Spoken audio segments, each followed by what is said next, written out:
Hi, and welcome to SciFi Vision Presents Fandom Access for August 18th. Thank you if you are joining us. Please make sure that you like the video, subscribe to SciFi Vision, hype it if you can, and make sure you check out scifivision.com and our video tab for all our interviews.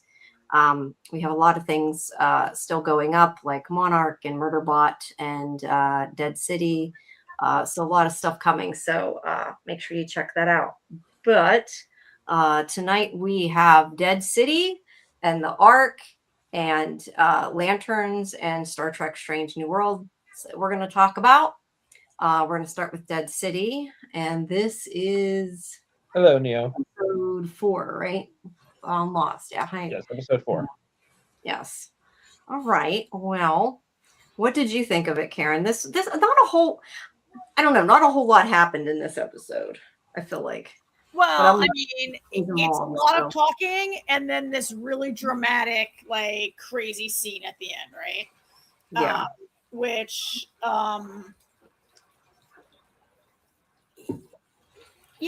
is maybe believable. I don't know. They suddenly gave Maggie this big, like, I don't know. On the one hand, like, is it time for, like, Glenn's dead 15 years, 16 years, right? Like that, yeah. I mean, the first show came on, I don't know what season he died in, but he's dead, like, a long time. He's dead a long time. He's dead all of Herschel's entire life. And so is it time that they maybe gave Maggie, like, an arc where she was attracted to someone? Yeah, it's okay. I'm okay with that. I don't think Maggie has to be, like, eternally, like, but it was a lot of, like, I mean, it was a lot. It was, like, very character focused with the two of them, right? I don't know. I literally just finished watching it 5 minutes ago, so I haven't really had time to digest it. I did keep thinking the entire time that Gerald and all his people would be dead before it was over, because I was like, oh, here's a nice community of nice new people that seem really good. And here comes Maggie. So everything's going to get... I know. That's exactly what I thought, too, because we always say that. They come along and they ruin everything. Yeah. I was like, oh, how long till they're dead? But they seem to have made it, right? Yeah, probably the guy was like, no, we don't want your help. Was probably yeah. And I mean, it wasn't entirely Maggie. Like, Negan, they're really doing a better job with Negan. This, the new showrunners, and I don't know if they're new writers, but what they're doing with Negan, I kind of like this part with Negan and Renata. What, like, their conversations.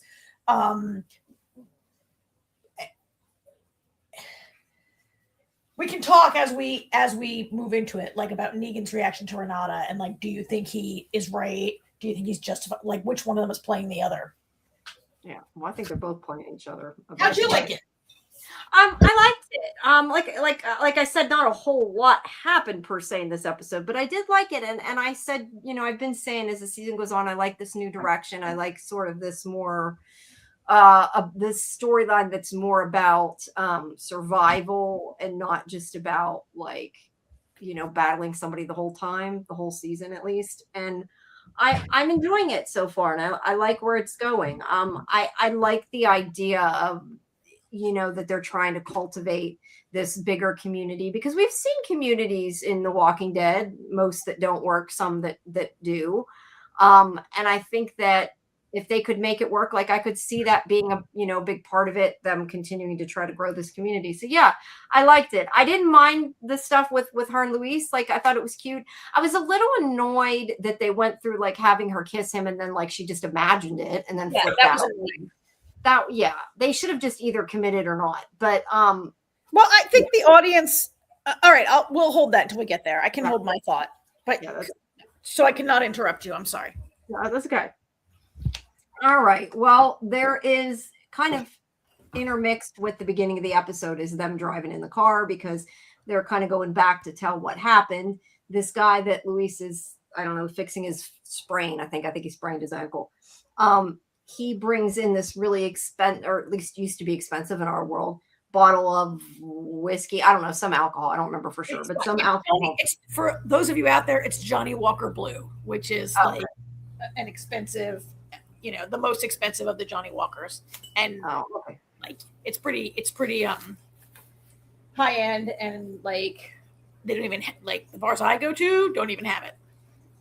Okay. Well, he's got this expensive.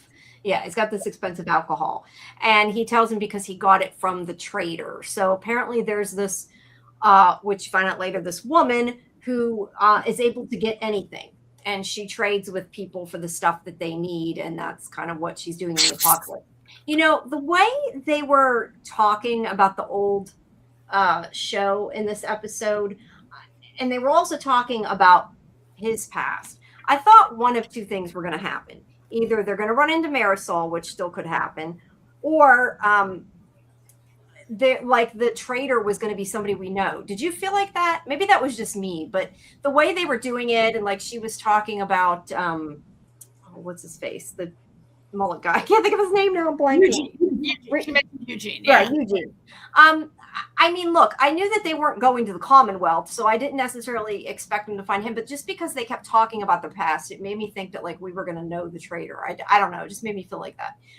But then I did think like during a lot of this, a lot of it is Luis kind of talking to Maggie about his past and how his wife, Marisol, had taken off to go find her parents, and he never found her again. He's assuming she's dead. And especially because they were sort of starting this, or it seems like they're starting this romance. I mean, nothing actually happened in the episode, but other than she imagined kissing him. I thought that like at some point they were going to run into him. I thought maybe when they got to that other community that she was going to be, you know, dancing around there, but I was wrong with that. But yeah, a lot of this is backstory and them kind of getting closer, I guess. I don't know. What did you think? I mean, I thought they definitely have left it open that Marisol could be alive and she could come back. Like I started thinking, oh, is Maggie going to get close to this guy and then his wife's going to show up? Because at the end of the world, you always run into the same 5 people you know, right? Right. And I thought, I mean, they definitely left it open that she took off to find her parents and she never came back. So he assumes she's dead. There's no proof she's dead, right?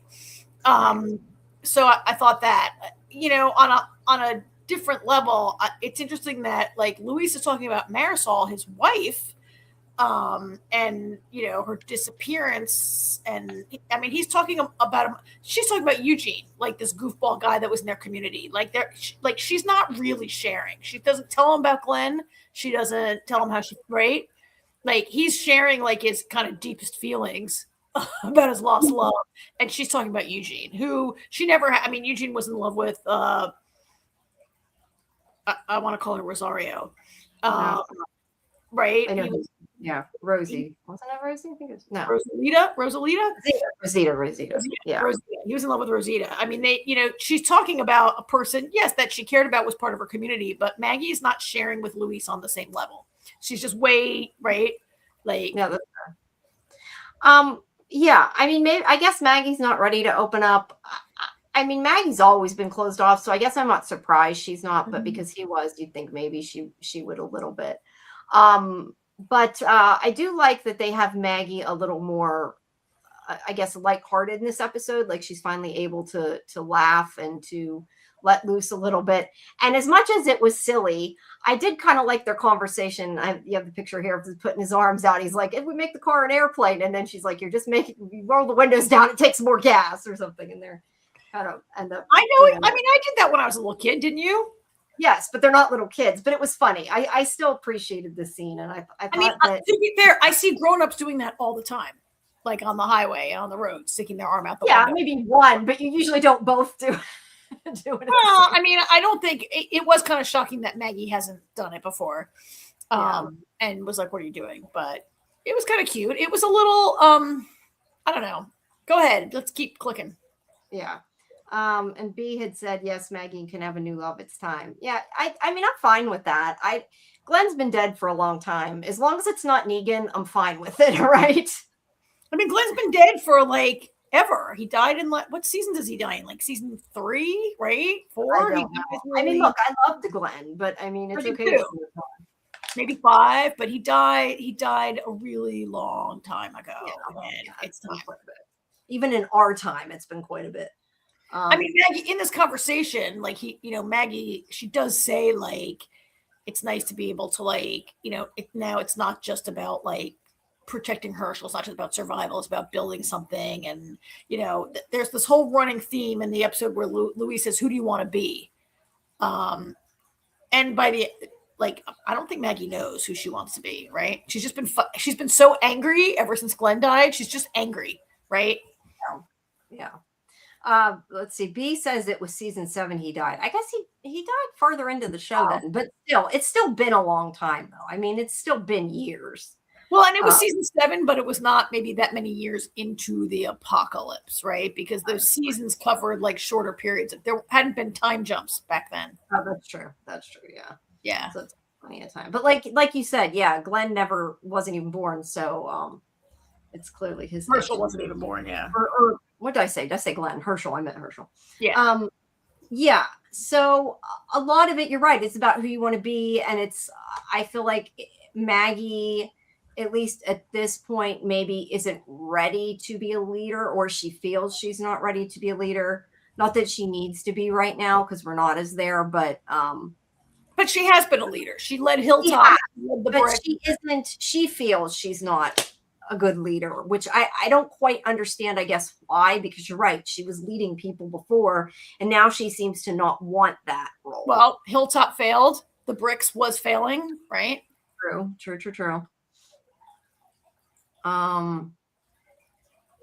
It's only been 2 years or something. Judith was still. Oh, when Glenn died. I thought you meant, okay. Yeah. I thought you meant since Glenn died now. And I'm like, wait, yeah. What? So like the entire, like, it's very early, it's in like episode 1 that Lori is like having sex with Shane, right? So Judith is born and she's still a baby when Glenn died. So those first 6 seasons cover only like a couple years. Yeah. Thank you. Yeah, thank you. So there's a little bit of back and forth between them, talking about food. Not that was really important, but there's different scenes with them, and then they're getting ready to leave to go find this trader because and I know now why I had this picture here was to remind me. Renata talked to Maggie into letting, like, Maggie didn't think that Louise should go, but she's like, look, they want to trade medicine. We want to get medicine. We have to make sure it's real medicine. So Louise has to go. Wasn't it? It was, I think. Well, I think Renata argued both sides. Renata was like, wait, now you want to take our only doctor up there? And then Renata's like, was it Maggie who said, or Maggie and Renata agreed that he has to go because he's only going to identify if it's real morphine, which I don't really know how in the end, he doesn't really do that. In the end, the trader's like, can you tell by tasting morphine?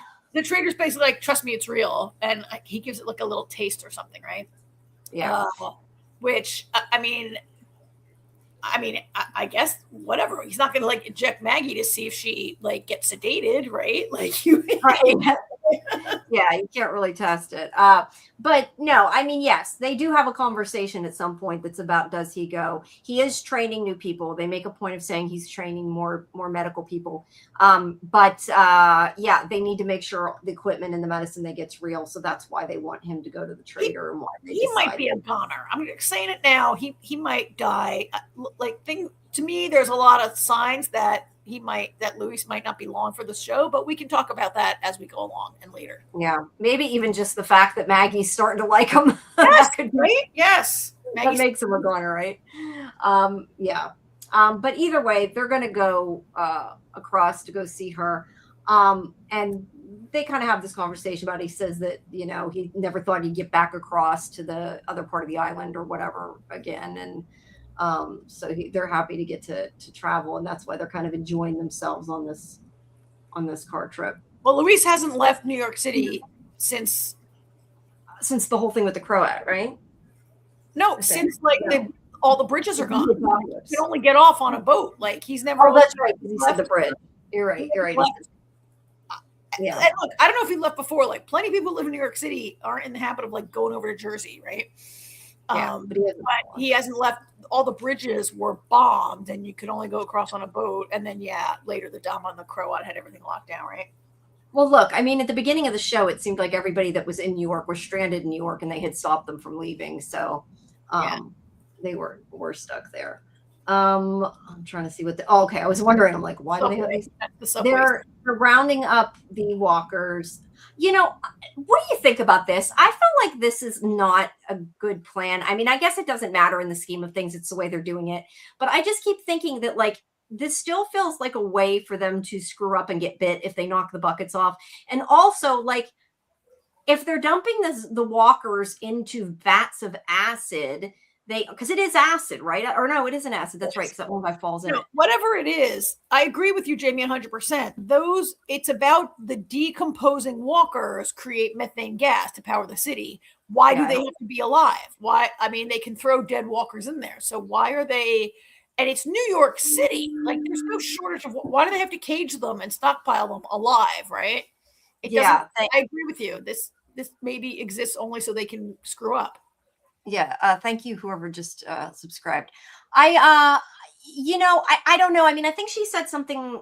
Didn't they say something like we need them for the reserves or something? I mean, I do get that it's easier to walk walkers there than to carry walkers there. So I kind of get bringing them alive. But yeah, once they get there, like, why are they keeping them alive in the cages? Why not just stab them? They already stink, right? I mean, they're already decomposing bodies. They're not going to stink more. I feel like it's New York City. How hard is it to go out on the sidewalk and catch a walker, right? Like, well, I think they need a lot of them for the power. I think they're supposed to be using. Okay, but there are about 11 million people, I think, 10, 11 million people living in New York City, right? Like, there should be walkers, even at this late date, there should be walkers galore. And there seems to be no shortage. It's not like they're like, oh, we can't find any walkers today. Turn down the lights. Like, there's unlimited walkers. I just don't know why they have to round them up and pen them up alive. Yeah, it's easier when you need to throw a walker into the thing to have some there. But I agree with you, Jamie, that this seems unnecessarily complicated and dangerous. And also, that's how before that guy fell in the tank. Like, if they were already dead, they could just lift him up and throw him in the damn tanks. Yeah. I don't know. I just thought it was funny, though, too, because I'm thinking, like, how many buckets do they have? Like, they got to keep taking the buckets off and not getting again, it's New York City. You probably have a lot of stuff. That's true. I don't know. I just thought it was kind of weird the way they did it, but they are bringing the walkers there, and that is how this guy also almost gets bit. His name is Fabian. Okay. Now, what is it? I didn't know what the hell this weird mutated looking walker, if he was supposed to be something special or just supposed to be some big guy. It was weird looking. Do you agree with that? It looks a little bit like walkers we've seen that have been submerged in water. Remember in season, like, the bloated guy? Yeah, kind of on the farm where they had that walker that had been in the well for a long time. Maybe it's something like that. I mean, we should probably talk about Fabian, because prior to this scene, Fabian was talking a lot of shit with Negan, right? And Fabian, to me, I was like, oh, this guy's an agitator. This is gonna, like, he immediately is like, we can't, like, okay, we've never seen this guy before. I don't know when he showed up, but I'm pretty sure I've never seen him before. And he's like, oh, we're letting too many people in. There's limited resources. I have a family. And if I have to catch walkers, I should get a bigger share than other people. And I'm thinking to myself, oh, Fabian, this is going to be trouble. Fabian's going to like upset the apple cart, right? Like, did you think? That's why I kind of knew he wouldn't die in this scene, because I was like, this guy needs to, like, be a challenge to Maggie's authority later in the season. Yeah, because otherwise, why introduce him the way they did? I agree with you. But here Negan saved him, which is kind of the point of the scene. Saved him from the glob walker or whatever. Yeah, from the walker. So Negan's clearly is a team player at this point. At least in this scene, I wouldn't say at this point, because him and Renata are still button heads. But I don't think Negan has ever been a guy. He's always said people are a resource. Like, he's never been a guy to let people get killed just because. No, yes, I agree. But I just mean, a lot of times Negan doesn't want to help, though. At this point, he is helping them. He's doing something. He's not just like being like, yeah, go do it yourself and playing video games like he was. Okay. So you mean he's being a team player in terms of helping them round up the walkers and all that, not just like saving babies. Helping them out. I didn't. You're right. Yeah, no, I just because I know, like I said, he's butting heads with them, but he's helping them out. He's doing a little bit of his share, at least. Although he says that he doesn't want to stay in the town. He tells Renata after, because she's like, you get to have this apartment because I want you to stay here because you're, that she thinks he's a good asset and Maggie trusts him, but she's like, I still don't trust you. And he doesn't want to stay there because she says he has to follow the rules. I'm sorry, what? Well, I thought it was really interesting that after we had just seen Fabian say, I'm doing a lot of hard work, I should get more than other people. And like almost the next scene, Renata's like, you're working really hard. I'm going to reward you with this nicer apartment than where you live now. It's the last apartment in the building where all the leadership lives, right? She's like, it was really interesting that Fabian saying he wants more and suddenly she offers Negan more. Like, it's just, it's a coincidence, but it's a parallel story, right? It is. But I mean, this is kind of, I felt like a bribe. I mean, she wants him to be an asset to their society. Negan does not want it to be his place. He is not looking at it as his town.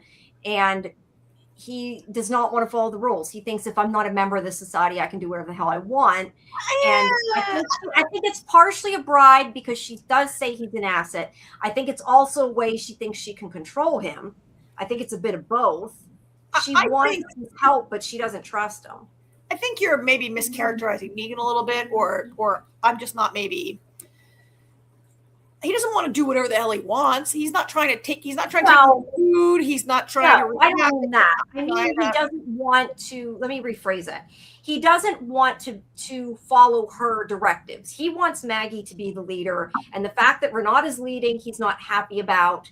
And he a lot of times makes it like he's not willing to follow the rules. Look, he for the most part is following the rules. He's not stealing food. You're right. Now I disagree with you a little. I think Negan doesn't want to be a part of the leadership structure. That too. And he doesn't want maybe responsibilities and a role, but I don't think he doesn't want to follow the rules or that he doesn't want to be a part of. I mean, yes, maybe he's a little antisocial and he's hanging out with a maniac. But like, I don't think not follow the rules. He more doesn't, like I said, I don't think he wants to follow her leadership. He doesn't think she should be in charge. I don't know. I mean, to me, she and Maggie are like co-leaders right now. But I mean, I think he doesn't want to be asked to take a leadership role and to be an example to other people and to be a part of decision making that no one ever listens to him anyway. No matter what he says, Maggie's like, we're not doing that. So, right. And Maggie doesn't want to hear the hard truths that he wants to give her. So I don't think maybe we're just like not understanding each other's like words and language. Yeah. We kind of agree. I don't think he doesn't want to follow the rules or be a part of anything, but I don't think he wants to just be a citizen and not be like, he wants to be just another one of the 1,000 people that live there and not be like part of their deal. He does make a point of saying like if he stays there he has to follow her, and I guess I'm saying not so much that he doesn't want to do the right thing, because that's what I said. He's not stealing food, you're right, he's not causing problems, but I feel like Negan just sometimes Negan wants to like be able to not have to be under somebody. I don't know. That's the opinion I get. Like he doesn't like that she tells him when she tells him what to do. Whether it's what he wants to or not, I feel like is irrelevant. I feel like there's always going to be that tension because Negan doesn't want her to lead. That's how I feel. I don't know. I think Negan doesn't know her, so why should he trust her? Maggie trusted her immediately, and I think Negan is a little more like. I mean, Maggie does what Maggie tells him to do. He says he won't do it, but then he always does it, right? He always does. And that's why I'm saying I think it's more to cause tension. And that's why I'm saying I feel like part of the reason Renata did this, I don't know. I felt like part of it was a bribe, not all of it, because she definitely wants to do it because she can feel she can control him. She can watch him. He's there in the apartment. But I also feel like she's trying to get him to do the things they need. Like you're saying, he doesn't want to be someone who is taking on any leadership, any responsibilities. And I feel like she maybe wants him to because she trusts Maggie, but she also doesn't trust him. I don't know. I feel like there's a lot of different things going on here. I mean, I think 100% Renata doesn't trust him. And she thinks that we've seen the promo over and over where she says he's a rabid animal. Like she doesn't trust him. And she probably does want to keep him closer. I mean, I don't know about a bribe. She did pitch it as a reward. I think she underestimates Negan because he's a little crude and vulgar and like rough around the edges, she thinks he's stupid, and he's actually really smart. And like nobody has survived this long without being able to really read people and see your motives and stuff. I think Renata a little, she underestimates him, and she looks down on him in a way that, I mean, Maggie does also, but Maggie understands him better, right? Because Maggie knows him. And there's a little part of me that's like, okay, well, Maggie's known him for like 15, 16 years. And you met him, like you know him like from the Dama and the Crut, but you don't really know him. And Renata's, but yeah, for sure, I think she doesn't trust him. And by offering this apartment, she could keep him closer and watch him. But like, she says all the right things in this episode. I'm just not sure if I believe her or not. Yeah. I mean, I do think she's bullshitting with a lot of it, but this is where they talk about the Dama here, don't they? Well, she says like, I know you killed the Dama. Okay, I want to make sure I had the right scene. Okay, yeah, she's like, basically, I know that you killed the Dama, but I'm not going to tell Maggie. There's no reason Maggie needs to find out. So, and that's why I was saying, like, it's also, is there a little bit of blackmail in there too? Like well, and that's what Negan says later. She can control him because she knows this, or she wants him to think that. I don't know. Because Negan agrees with you. I'm not sure that I do. I'm not sure that I think Renata is as much of a master manipulator as Negan is, right? No. Maybe. No. I think Negan thinks she's trying to, but I mean, I really like, she's spouting the same Maggie bullshit of like, you took away the choice. Like, we gave Dama the choice. And I saw that she ate a bite of food. So why would she eat food and then kill herself? And which is ridiculous, because people who like decide to take their own lives in certain ways, they eat sometimes and then they like kill themselves an hour later, right? Like, yeah, maybe she wanted a meal before she died. Who knows? Mom was on a hunger strike, and then she this and then she that. It's evidence. It's circumstantial evidence. But this bit about like, you took away the choice, we gave the Dama the choice. You know that I've always felt like that was a cop-out on Maggie's part. Like, Maggie didn't want to make the hard decision, or any decision. Like, Maggie wouldn't decide to keep her alive or decide to keep her dead. Maggie's like, let's let the Dama decide, which is like, you know, and then Negan made the hard choice that Maggie couldn't. And Renata, Maggie says one thing, Renata says this is not, but ultimately I think Maggie needs Negan to do those things for her. Yeah, she just won't admit it. But I feel like Renata is kind of like, I know you did it, I don't need to tell Maggie, and trying to make it like she's trying to be nice, where he's taking it as a threat. That's what I'm saying. I don't know that it is a threat. I think that he's taking it that way. And I think Renata did it wrong. Renata should have, like, if I was going to say the Negan, I'd say, Negan, like, I know you killed the Dama. It's fine. She needed to die. I think Maggie was wrong. You did the right thing. Don't worry. I won't tell her. Like, to me, that would be a way to pitch this to Negan, right? Right. And I don't know if it's trying to say that she's just not as good at this as she thinks she is, or I'm not sure, because you're right. That isn't the right way to get what she wants out of it. And I don't know, maybe it's just there because it's going to come up later, right? Like, it might just be, I mean, look, I don't think that they did the whole thing with him killing the Dama and like, it's never going to come up again. I mean, clearly at some point, Maggie's going to find out, whether she tells her or she finds out on her own, I don't know. But, yeah, this is not the way to handle Negan. And I think that it pisses off Negan also.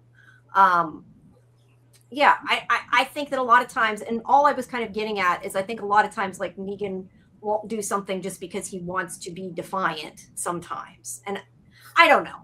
Yeah, I mean, he's an asshole. I mean, it often is, right?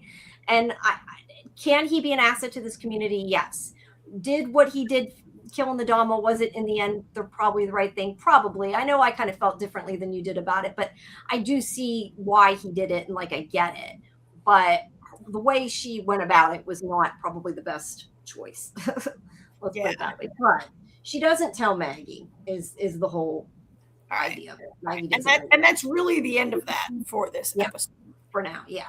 And that's why, sorry, I know we're getting behind. I'm trying to scoot along here. Okay. So they're on the way to see the trader. There's this whole thing where they're eating mulberries and they're kind of, this is where they're getting to know each other. He tells her about his wife. We talked about that earlier. It was a little slow and silly. I mean, overall, they're trying to set up this like magical weekend for Maggie and Luis. It's so like fun and cute and romantic and blah, blah, right? Like it's all part of this like beautiful weekend road trip. I guess I like I said, I liked seeing Maggie let loose a little bit and be more like smiling and laughing and having fun, more so than I cared one way or another about their maybe romance. Yeah. Did I need 35 minutes of these two kind of like dancing around each other? Probably not, but Yeah, I maybe would have liked to have seen more of this character, the trader, because I feel like at some point, hey Dieter, welcome. I feel like, I don't know, like she could be somebody that we could see later because she serves a purpose of getting them what they need, right? And at some point, they're probably going to need something else. So I could see her coming back. There could be some amazing backstory of how this woman came to be like, the trader, and how she gets the stuff and her connections and everything. That could be really interesting. It's a dangerous side road, and I kind of like, while I want to know more, like we don't have time for that, right? Yeah, true. But this woman kind of lives out there in the woods and she's got this cabin and all these things. Like she's got, games and all kinds of stuff, things that normally people don't have because she's collecting everything. And they come in and they tell her, we want to trade for, and he gives like this long list of all these medical supplies they need. And she kind of looks like at him, like, you're asking for all that. And she's like, you guys better have something, really good. And this is where Maggie's like, here are plans. We can tell you how to make energy from walkers. Now, this is pitched as this is something people don't know how to do. So I kind of wondered where it was going because like she's giving her this and this is a big thing that can make her powerful if she uses it in the right way, right? Like I'm assuming what they're trying to do because this woman trades things. Like that's what she wants is something unique, something not other people have. And then Maggie immediately goes to that other guy and is like, hey, we'll give it to you for free. And I'm thinking, I don't know that she should have done that just because I was afraid like she was going to find out she's trading it with a whole bunch of other people and then come back and get pissed at them for that. But who knows? Well, because the broker, she is a broker. The trader would like, Maggie's like, trade this to as many people as you want, but the trader would trade it. Actually, I was a little confused about how the trader like makes money, so to speak, because the trader trades them. She's like, here's all the drugs, give me the plans. But like, where's her commission? Like, shouldn't she get like a bunch of food or a bunch of whatever, like for herself to use and live on, right? Like we saw Gerald come by and bring her some spiced apples. Yeah, that's great. But like she needs supplies of her own to live. So did she just not take a commission off Maggie and Luis this time because it's such a valuable? I mean, what she said was you better have something as like powerful as the sun to trade for all that stuff. And guess what? They basically do have something as powerful as the sun. I mean, I take it that she does it to trade for the things she wants. But yes, if she's trading people, then she's also giving up things. So I don't know. Like You're right. She traded them for something she can trade, right? Right. Like, but I mean, having electricity can be power, right? Whether it's power she holds or power she trades to somebody else later to get something better. I don't know. But my point is that Maggie is pitching this as this is something nobody has. And if they're giving it to everybody else for free, I just don't think that's. But Maggie says to her, she's like, why would you give this to me? And she's like, what do you want? Like, this is all. In the end, the trader is kind of like, all you want is these drugs. And Maggie's like, look, we want everyone to have it. Like Maggie does say to the trader, we want everyone to have it. Like right? Yeah, she doesn't say, I'm not going to tell somebody else. It's just the way, I don't know. I just thought it was funny. Yeah, they didn't negotiate an exclusive deal, so to speak, right? No, they didn't. And I just thought it was funny. The trader does say, like, why would you give this to me? This could make you so powerful. And Maggie's like, I don't want to be powerful. This is bigger than that. I want to change the world. Maggie wants to change the world. Yeah. Which is probably a lofty ambition that will bite her in the butt later, right? It's interesting that what Maggie's doing is trying to return to the old way. And a big part of season 1 of Dead City was Herschel being like, what was so great about the old way? Why are all you old people always talking about going back? But that's what I'm saying. Like, this is the part of the show that I actually like that they're introducing this season. Like, I like this kind of idea of the story being about survival and about creating a community, because it hasn't been about that for a while. I mean, I think it's about much more than survival. It's always been about survival. Now it's about like more than just surviving. It's about thriving, I think. Right. Yeah, that's kind of what I'm saying. But like, instead of them just battling people all the time, like, I like that it's kind of more about them trying to grow a community right now, which it hasn't been for a while, I feel like. I mean, yeah, there's some of that all the time, granted. I don't mean that they never do that. I just mean they're more focused on how can we make a community more so than they have been in a while, I feel like. I mean, or I like it. Focused on. I like it, Jamie, also. And I like it partly because like where Maggie has a bigger picture now about changing I like that. Could we be working towards the end of this franchise? Like, could we working towards the day when like they have a nice New York and everything is like pretty good, not back to normal, but good. And now we like don't have any more stories to tell. Yeah, I was going to say that's the only thing is then you're out of Walking Dead. So I don't know. But anyway, she's like, you stay here. I'm going to go have somebody tell me that if this is, legit or not. And at first they were a little like, I don't know, because she makes them give them their weapons when they came in. And she's like, you're going to stay here without weapons. And I guess they get freaked out a little bit. But I also see her point of view. Like, if I was going to screw you over, I wouldn't leave you here with all my stuff that you could steal and take and, know.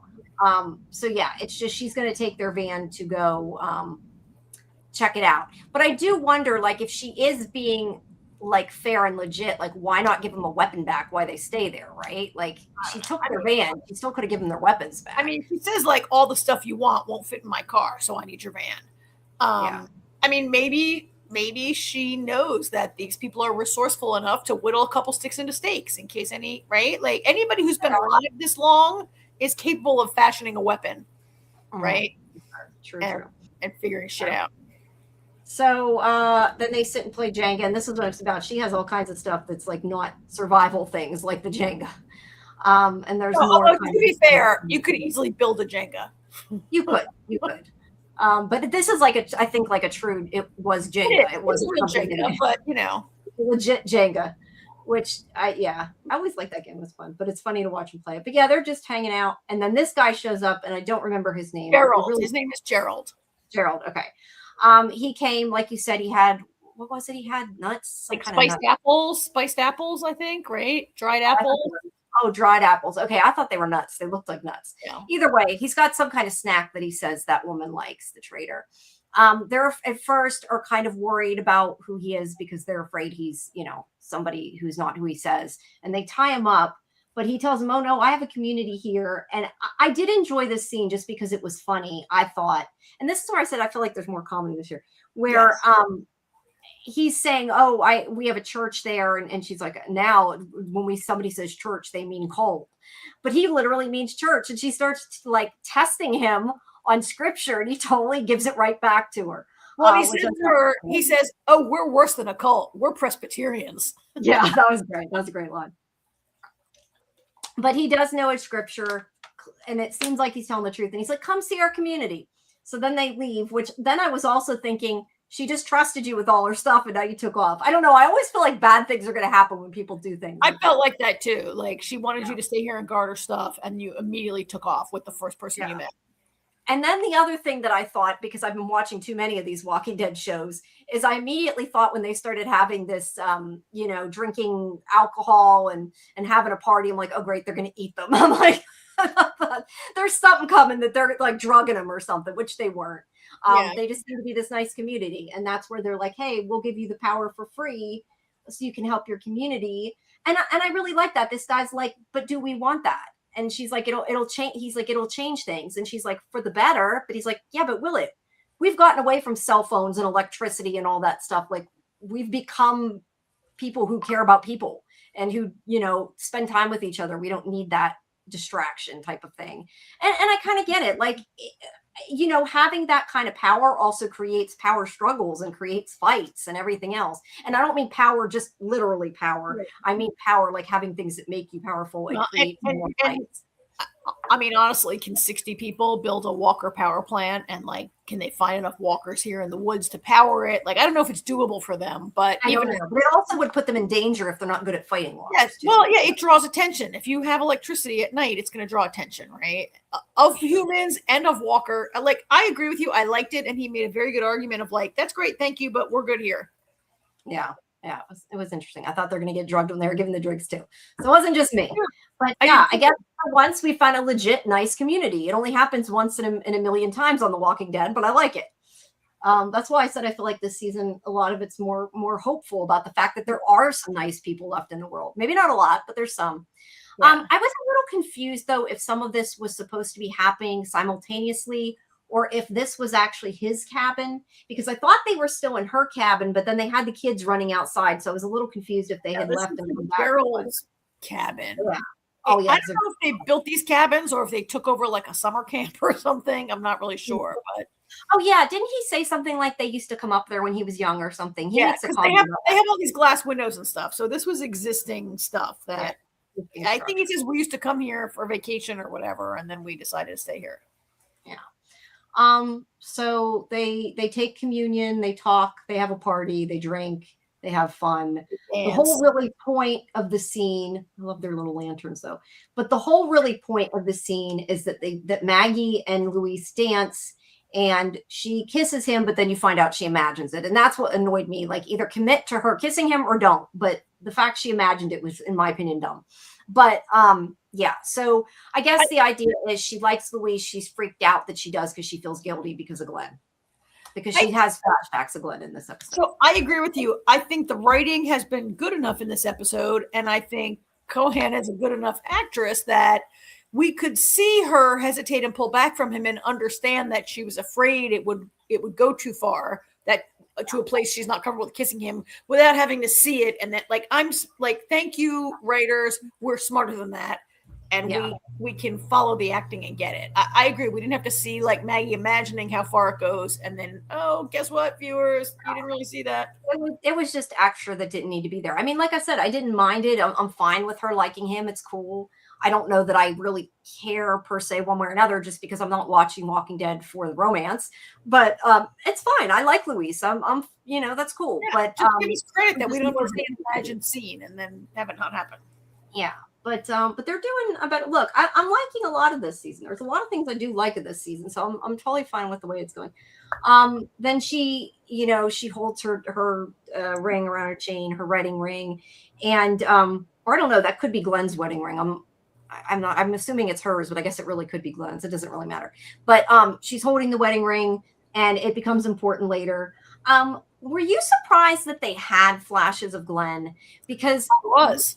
The whole idea of like, I think I had told you that I had seen on that one that somebody had been talking about the fact that like Maggie gave Herschel the pocket watch, but never even mentioned Glenn. And it seems like they've been avoiding mentioning Glenn. And the fact that they had flashbacks, I don't know, just really threw me. I wasn't expecting. Well, it surprised me also because I was like, oh, do they now have to pay Steven Yeun because he was like shown in this? I mean, he doesn't speak. He says, you hear his voice say, I love you. So I'm like, oh, he's, anytime you speak words, you get a residual, right? No. Or I don't know. I'm not an actor. That's what I understand. But it seems like they've been avoiding using flashbacks from the original series. So it just was interesting and a little surprising. I'm not sure how I feel about it. I'm not sure if I feel like it's like we have a connection to the original series and that's okay. Like that they're expecting all of us, or is it to remind us, or is it for people who like didn't know? Like, I'm not really, I don't really. Yeah, I mean, it was fine. I just was surprised. I don't know that they couldn't have done it in a different way and just had her say, I'm thinking of my husband, and we would have got it. But yeah, I mean, it was just nice and a little surprise. That's all. But the woman comes back. She gives them all the drugs they ask for. Yes, he tastes the morphine and somehow knows it's morphine.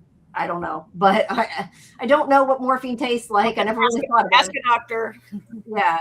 But they did get what they wanted. So it went well. Everybody's alive. And yeah, it was a pretty good trip, right? But now it's a little awkward in the car with them, right? Because right? Yeah, she was apologizing to him, like, because she made him leave. They were dancing and having fun. And then she's kind of like, we got to go. because she was freaked out. And Yeah. we know why. She never explained. I don't know if she ever explained to him knows why. why. He knows He why. knows why, but they didn't. She, like we said earlier, she wasn't really talking about it. Okay, so they come back while Renata's talking to him about the apartment. She clearly does not tell Maggie what she knows. That's the point where we don't have to rehash it, but where Negan's like, Renata, I know what you're up to. You're trying to trick me. You want me to move in here so you can you don't trust me. You want to watch me. You want to keep an eye on me. And if I don't agree to move in here, you're going to tell Maggie, right? Yeah. And Renata's like, that's not why I'm doing this. That's not me. Now, whether it is remains to be seen. I kind of believe her, because Renata's the person who was like, okay, all you new people, you can either take a scythe and help us farm or go ahead and kill each other with all these scythes. I don't really care either way, right? She was like, I kind of believe her. Like, I'm not sure if this is about setting up Renata to not be who we think she is, or if this is really about Negan having to change. Yeah. Because I'm not sure how we're supposed to see it. Like at times I think maybe she's trying to trick him. I don't know. But yeah, I think she seems pretty genuine for it, but we'll find out. Yep. I mean, she seems like she's supposed to be a good person, but there's levels of good. As we know. I mean, she seems to maybe be her character seems maybe straightforward. Yes, that's a better way to put it. Yes. And also, if anybody has questions for her, talking to her tomorrow, if you want. Who's her? Who is her? Amy Garcia, who plays Renata. Thank you. I asked because there's a picture of Maggie, and that's why. No, I know. No. Unfortunately, not Lauren. Not that I don't like Amy Garcia. I love Amy Garcia, but I'd like to talk to Lauren Cohen too. But no, Amy Garcia, who plays Renata. That's tomorrow. You can drop them in our Discord in our submit questions section. I talked to Jimmy Simpson today too. That was a really fun interview. So those will be going up soon. That's cool. All right. So who plays? I do that, and then I think, yes, I should say Jimmy Simpson, who plays Dillard on the show. Who thankfully is barely in this episode. Yes, his talking walkers are not in this hardly. All right, so there he is there. After I said that, I should have clicked on that picture first, right? They're moving walkers, and they're getting them, ready for the electric. But the point of this scene is we had earlier in the episode saw the road cracked, and then here the crack is getting bigger. And that cage ends up falling. Maggie ends up falling. It's a sinkhole. A big sinkhole is opening under the road. Yeah, right? They say it could be an earthquake or sinkhole. I don't know if they exactly explained. Well, I mean, if it's New York, it's much more likely in New York City to be a sinkhole than an earthquake, right? I mean, the city of New York has all these subway tunnels under it and conduit tunnels, and sinkhole. Yeah. Probably. So, but anyway, the walker cage gets knocked down. Maggie gets knocked down. This walker's almost killing her. Excuse me. Negan gets pushed too. They're all kind of in danger. But the point of this scene is Maggie loses her ring. Her necklace gets pulled off and she loses it. And she hesitates to kill the walker because she's looking for the ring and the necklace. And look, we know Maggie's not going to die, but I was still like, why are you such an idiot? Forget the damn necklace. Glenn wouldn't want you to die looking for the necklace. But yeah, she does obviously get away. However, she does not get the necklace back. But I actually got caught one. There's Glenn. She's having a flashback again. I mean, I thought it was a great scene leading up to that. It was very exciting. There were some great walker kills. There was ones where they chopped off a head and all this blood shoots out of its neck, which was very gross and exciting. And it was a pretty good walker fight, which includes Negan and Herschel and Dillard and a bunch of people are in it, right? Yeah. The point of this scene right here is that Dillard and Renata and Herschel go to get as much food as they can before everything collapses so they can get something. Because if they lose the building, they lose all their food. So they at least need to grab what they can. And they do end up having to stop. It does seem in retrospect to have been a mistake to have all their food in a central storehouse, right? But yeah, who knew there would be a sinkhole? Yeah, during an apocalypse, keep it in two places, people. But they get separated. I don't know. See, that's why I thought maybe it was an earthquake as opposed to a sinkhole, because I wonder if this was being a sinkhole now makes more sense to me. I hadn't really thought too deeply about it, but I thought the way the end of this episode was going, that we're completely separated from them and they were going to take an episode or something to try to get back to them. But sinkhole, they can probably walk around. But they're in the buildings are like split. There's like a big split in the road down below. So they're kind of on the opposite side from the rest of the people at this moment. But that's where the episode ends. So the end. All right. Well, yeah, like I said, I like where this show's going this season. Not a whole lot happened this episode, but I still think it was pretty good. I definitely like this season a lot better than the other 2 seasons of the show. It's still Walking Dead, but I'm liking it. I am liking it. It is a better season for sure. Yeah, for sure. All right. Sorry, AJ. You can come back now. I know he's waiting for us to be done here. All right, what's up next? This was episode 5, right? No, was this 4 or 5? It was 4. 4. Okay. There is 8 episodes, so we're halfway through. Thank God. Did you guys see my comment? No, yeah, I saw your private comment, not comment. No, my comment in the chat about how long Glenn's been when Glenn died. Season 7, episode 1, 25 minutes into the episode. Oh, okay. Thank you. Sorry, I did not. Reason I stopped watching. I know. Because I know fuck the show. You stop watching. Because fuck the showrunners for making sure I stuck around for 25 minutes so they got credit for my watch. Well, at any rate, that is why they did it. If you did like Dead City and you quit watching it, this season is pretty good. As good as, Walking Dead can be. I mean, I think it's also better than the Daryl Dixon show. Or at least this last season of the Daryl Dixon show. I liked when they had Daryl and Carol together. But other than that part of it, yes. I do think it's been better. The writing's better. Yeah. So, all right, what's up next, you guys? We can do ARC. Like I said, I don't know that I remember as many details about this. Okay, I watched it yesterday. Eddie's watched it. We'll remember it. Yeah, it was a cuckoo episode. I need clarification, B. What was hilarious? I said a lot. You're just generally hilarious, AJ. I try. All right. The part that it was 25 minutes in and you're mad that they took credit for your view. Actually, I do know the picture. I screwed that up. Hold on. I gotta fix my picture. Go ahead and talk. You can talk while I'm doing this. I mean, and AJ, you're not alone in abandoning the show at that moment. Right. Well, no. See, a lot of people abandoned it because they killed Glenn. I abandoned it because they took Glenn's moment away from him by including Abraham. Yeah, and they did the cliffhanger at the end of the previous season.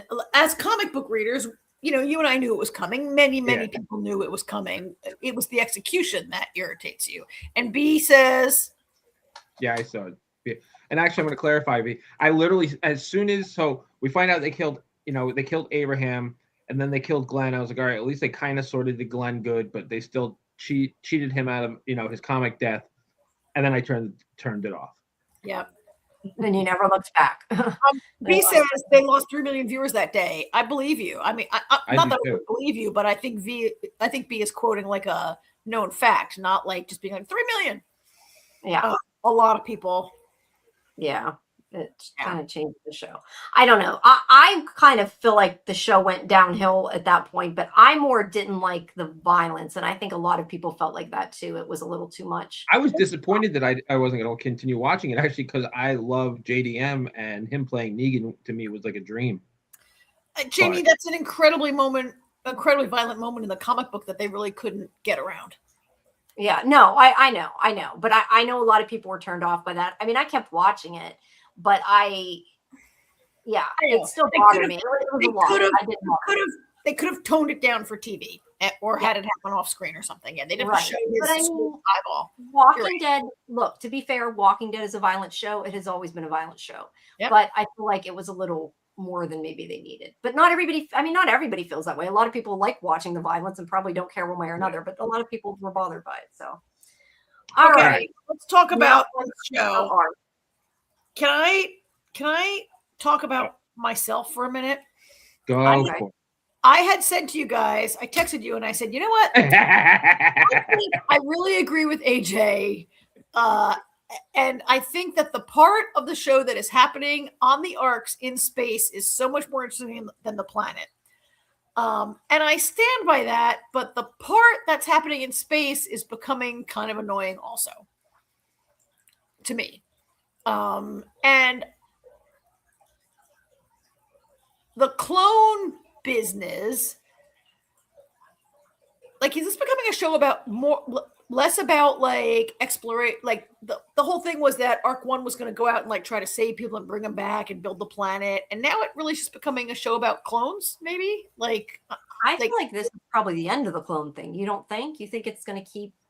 oh, I mean, obviously they're going to go after that guy probably at some point. Or Miami Vice is definitely coming back. Yeah, that guy's coming after them. Yeah. Drake's yeah. But I mean, like, I don't think that the clone part of it's going to be like a huge part of the storyline for most of the season. I wouldn't think. Oh, I do. He comes back, but maybe I'm wrong. I don't know. I mean, I think we're going to find out, you know, is he the one that created the clones? Why did he have the clones? But I don't feel like the focus is going to be on the clones. Maybe 100%. Kelly says, I hope it's the end of the clone thing. I mean, she found out she's a Gen 3. Like, that can't be just dropped now. Like, yeah. Like, yeah, there's that. I forgot about that. Special. She's a Gen 3 that didn't go crazy. Yeah.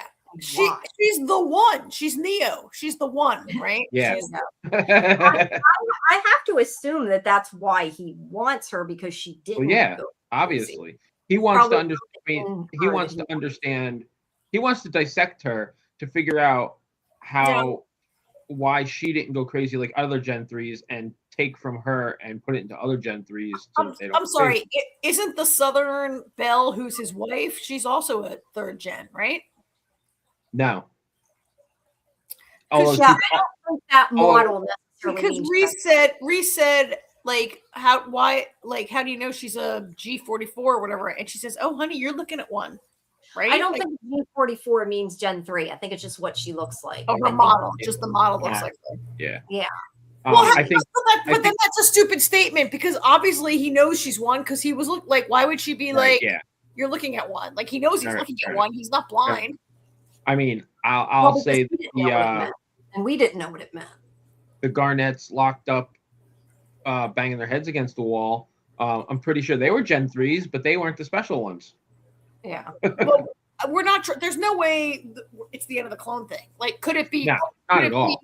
I guess the have to worry, is it safe to follow her, is going to be probably a storyline too, which I didn't think of. Well, I think the storyline's going to be like her doubting herself now for episode after episode, and the fake who I believe is a fake admiral, trying to like use her insecurity to take back. I don't believe that guy's an admiral at all. But let's go ahead and let's go through and we'll comment. And also, I'm assuming because they weren't passworded until you went to download them, you probably don't want to go look at photo dumps for this show ahead of time. I also found out going to look for photos because they put them up ahead of time.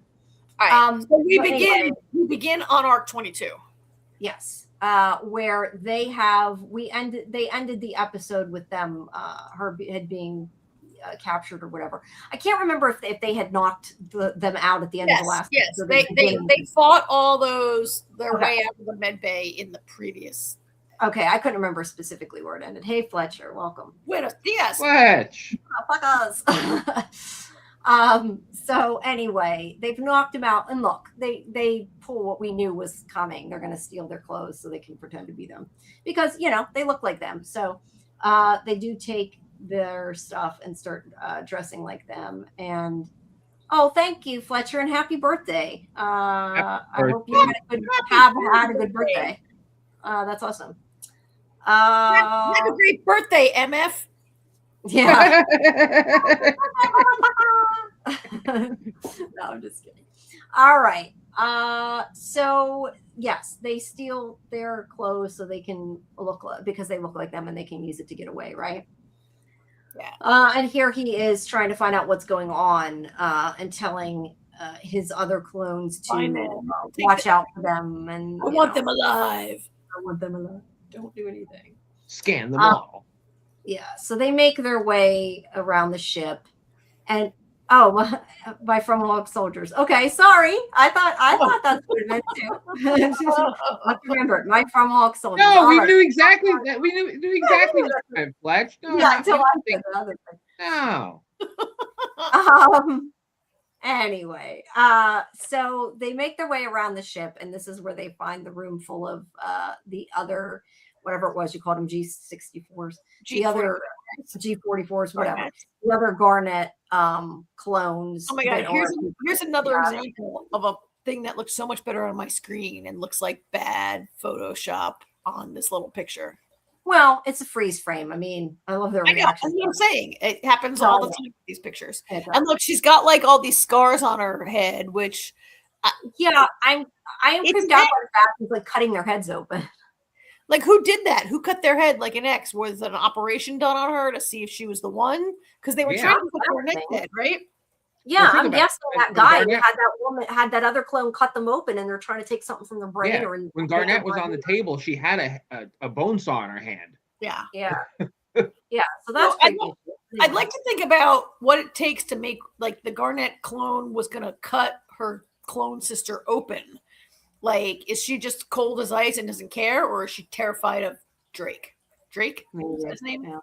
Yeah, and I thought it was just that one. I can see now looking at the picture. She has it on her head too. Yeah, they all have them. So, yeah, creepy, but I'm sure very fun. That's not the her that you think it is. It's another clone. Those are all clones. It's a clone. Yeah, it's not Garnet. It's another Garnet, or a version of Garnet, I guess you should say. All right. So meanwhile, on the ship, they are still trying to get to Garnet and save her. I think at this point, that admiral is still locked up, right? Yes, correct. Yeah. Okay. So they're trying to do everything they can to save her and find out where she is, but they at one point are locked out of the system. You should come back, Fletcher. It's a good show. So, and she comes and she tries to talk. I guess in her mind, talk some sense into him. He's trying to talk sense into her. Well, she's trying to ask him to let them, like, unlock them out of the system. Yeah, because I think when they get locked out of the system might be when he gets out, though. I think that's right. You're right. Yeah. But she's right now. Yeah, she's trying to talk to him and get him to understand why they're doing what they're doing. And as I said last week, like I see both sides of it, because they did get Bryce killed with their recklessness and really, I think Bryce got killed. I think Bryce got killed. Well, yes, killed with his selflessness. Yeah, true. But my point is that they did risk their whole ship to save one guy, but they didn't know it was going to be one guy. I know, but I can see his point of view of the way he's looking at it. No, he's a dick. Their mission is to save people and bring people back. Like, their whole mission is to save people, and they save like lots of people, not to risk everybody to save one person. Right. Like, you don't get to tell people that their mission is wrong. Like, they save you, and then you're like, you're wrong. Well, whatever. Sorry, we saved you, but you don't get to come here and change our mission and be in charge of us.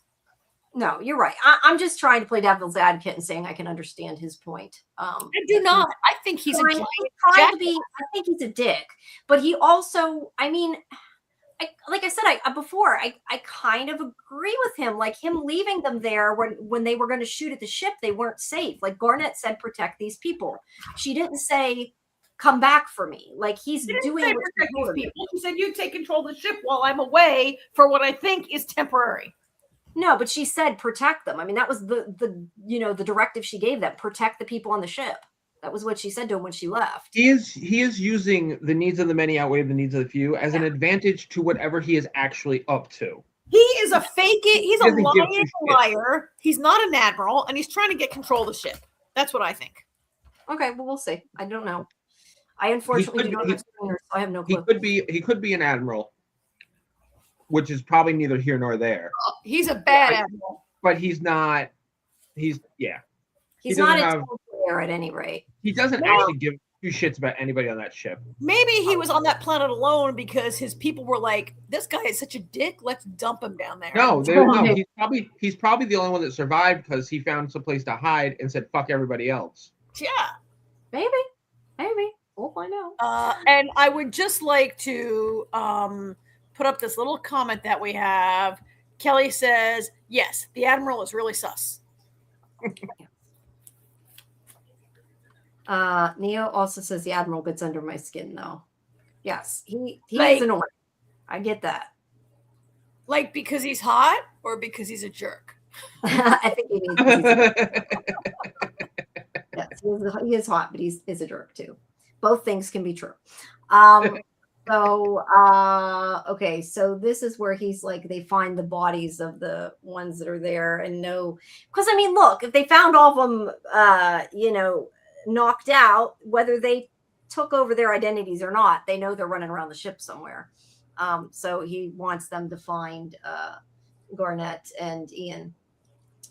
And then meanwhile, back on the planet, we have this, which I do agree that they could have two separate storylines completely and fill them both and it might work better. But they are still trying to find, oh God, I hate when I do that. Sorry. Kelly and Angus are missing. Well, no, this is before the Kelly and Angus thing. This is before Felix comes in. Right now, they're talking about they're basically trying to blame the EF. Oh, the generator explosion. Yes, generator explosion. Oh, yeah, I forgot about that. And they're blaming the EF and blame it on Kelly. Blame it on the Eastern Federation, right? Yeah, and Zed is like, why is it automatically us? Like, you know what? And he's like, there is no more EF. There is no more the other whatever letters they are. GSA. Thank you, GSA. He's like, we're one people. You know, like this has got to stop. Yeah. Yeah. Yeah. So they're kind of fight. I mean, they're not outright fighting, but there's definitely unrest, and they don't trust each other. All right. So then Felix comes in, and he wants help looking for Angus and Kelly. They're kind of like they're not coming back. Wait, no, the generator. No, I take that back. They were fighting about the housing issues. Oh yeah, they're like too many people here now, and they're taking our houses and all that. They're complaining. Kelly reminds us they're complaining it's too crowded and not enough generators for everyone. Yeah, the explosion comes later. And there's a real like we were here first. They're taking up too many resources, and kind of thing. Yeah. Going on. Though. What does that say? TIO. I'm just reading that and wondering what it says. I think maybe it's just a logo of whatever was sent in there. Okay, I don't know. I just wondered because I thought it was. It's just a logo of whatever. Yeah, it's just a logo. Okay, I just wondered. He's trying to get people to come help him find Kelly and Angus, and this girl who was the one that had been with Angus. The main Kelly hater. Yeah, I don't know. For something about her, I still don't trust, and I don't know why. But I mean, well, I don't know. You know what? You know who I don't trust? Fuck Sanji. Oh, okay. Hold that thought. Why do I say that every week? I'm sorry. You hate her. Because the reason I say it in this moment is because Felix is like, I'm going back out to look for them. Who's coming with me? Gabby's the only Gabby, and he looks right at Sanji. And Sanji kind of has this like ashamed, like trying to hide her face. I don't want to be part of it. Like Angus is your friend. Yep. And Dr. What's-It, her boyfriend, he also doesn't volunteer. Well, it's funny. He should volunteer because he's all gung-ho to go beat somebody up. So let's go. Yeah. Yeah. And he could have even used it as an excuse to watch that guy too, that sheriff guy if he'd gone with him. No, but that's the thing. Milan isn't going. It's just no. I mean, if he went before, I meant he could have went, but they didn't. I'm not even talking about. I'm saying now, like everybody has completely abandoned the search. They're like, oh, well, screw it. Somebody's like, oh, Kelly's probably the one that we can't find because they killed him and took him off. Also, on this planet are a whole bunch of Arc 1 people, like all the red shirts and no-name extras from Arc. There's a lot of Arc 1 people living in this community who also don't want to go save Angus, who fed them and saved them and grew all their food for like the entire time they were in space. Right? They're a lot of cowards. That's yes, they are, Jake. Yes. All right. So Kelly and Angus are still here in the man-made cave trying to figure out what the hell's going on. And suddenly they see rocks and they're like, why are they giving us rocks? Not suddenly. Okay. That's the way I describe it. You're right. It's not suddenly. They're sitting there waiting for something to happen. They're having a conversation about how they're going to die there because they have no food or water. And Kelly says something about they're going to die in a couple days because they have no food. And Angus is like, actually, you die if you don't have enough water for, if you don't have water within 3 days, you'll die. Food, you can go months. then she kind of gets to know him a little better. He talks about how his family was really struggling, and they would sometimes go weeks without food. And so I want to ask you, AJ, and then maybe Jamie, because I remember this. What do you think about this? Like, Angus is like sharing this thing with Kelly that we hadn't heard before. Do you think they're gonna like be closer when they come out of this? Is there trouble in paradise with Alicia? I think they're gonna get closer, but sorry, you asked AJ first. I know you did. Go ahead. I absolutely think they're going to get closer. It doesn't mean they have to have a romantic relationship. They can just be friends, you know. Okay. But to be fair, Alicia is on a spaceship, a long ways away. Which I think it's really funny and kind of telling that they split up both couples on from the arc. Like the two established couples, they split them up. Bryce and Bryce and I want to say Katya, that's not her name. Ava, Bryce and Ava, and Angus and Alicia, right? Yeah. Jamie, what do you think about like? I think they're going to get closer, but I hope it's not going to turn into another love triangle again. I mean, I don't want them to go there with them, but I do think it could make them friends again. I'm fine with that. I like Kelly. I never really disliked her. I did for a while. No, but I mean, like overall, I like until we found out how her mother basically tortured her. Then I kind of then you felt bad for her. So what do you think about this? They're given this puzzle. So their captors are. I thought at first they were trying to communicate with them, and they were like, because they even said, why would they give us rocks? We can't eat rocks, because they did it right after they were talking about needing food or water. So I thought at first maybe they're trying to communicate, but clearly no, their captors are, I don't know, saying dance, monkey dance. I don't know. Their captors are deciding if they're sentient or not. Yeah, I thought it was a test. I thought it was a test. Yes, it's an intelligence test. Yes, it sees if they can make this puzzle. No, I'm just saying that's not what I thought at first until we put it together. I mean, when I looked at them, it like when they showed it, it's so obvious that they go together. I was like, yeah, how can I really not see it? Angus figures it out. It seemed really obvious to us viewers. Well, Angus is smarter than Kelly, so. She's not. I'm joking. I'm just joking. But yeah, I thought it was a test to see if they could figure it out. It's a intelligence test, it's a patience test, it's a test. Yeah, because as soon as Angus puts it together, they give him food 2 seconds later. Yeah. And it's a sign that they don't actually want these two dead. I mean, Kelly has been like, they're trying to kill us. They try to throw us in a lava pit, and Angus is like, wait a minute. They showed us a lava pit. They did. But they're still making them do these things before they give them the food. Well, they haven't made them do anything. They didn't make them do anything. No. But I mean, they could have given him the food and still given him the puzzle. I mean, they clearly didn't give him the food until they did the puzzle. They gave him the puzzle as a test to see if they were going to give them food. Like if they couldn't figure out the puzzle, as far as their captors, because we know. Keep in mind, we know nothing about their captors. We know nothing about how they communicate, nothing how they think, nothing. Could they be humanoid? Possibly. Could they be insectoid? Maybe. Like they could be possibly anything. So they don't know anything about our culture. We don't know anything about theirs. So in their mindset, if they can't solve the puzzle, well, that means they're not worth helping, and we're going to eat them later. I guess, but if you arrive in a spaceship and you build a habitation on the planet, like, can we just cut to the chase that you're probably intelligent? I agree, but with what they gave me, I'm going off of what we were giving in the scene. Mm-hmm. That's fair. Yes. All right. So either way, they solved the puzzle. It must be later they solved the puzzle, because I did take a picture of them getting the food. So that must be It takes an annoyingly long time. This business in the caves, to me, needs to end fast. Yeah. Well, there's a lot of things to me that need to end fast. All right. So then we have Sanji. Jamie, that picture's hilarious. Yeah, I know. I got a bad timing, but no, that's perfect timing. Of Sanji and her boyfriend here. Oh, that's even better. Now she's looking up and she sees them making out. So that's what that was about. So these two are not hiding their relationship at all. They're like groping each other at breakfast. Yeah. Right in front of, and Sanji doesn't it surprises her. I don't know that I mean, look, it's not like she wants to get back with them, but it still, affects her and she doesn't know what to think there. So I think they have a call. No, she ran out. I thought they had a conversation. At one point they have a conversation where she says like about, Hey, is she Jen. gonna tell her? Hi, Jen. Yeah.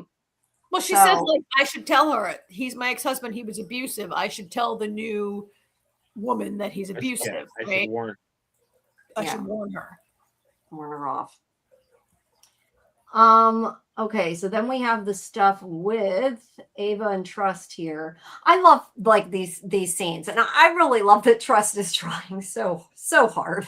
I'm already over it. I think it's funny. He's trying to be a good guy. I'm He's not over good it. at it. He's trying. I'm over Trust. The scene with Sanji later. It's just like it was cute at first. I appreciate that he's trying, but now it's just campy.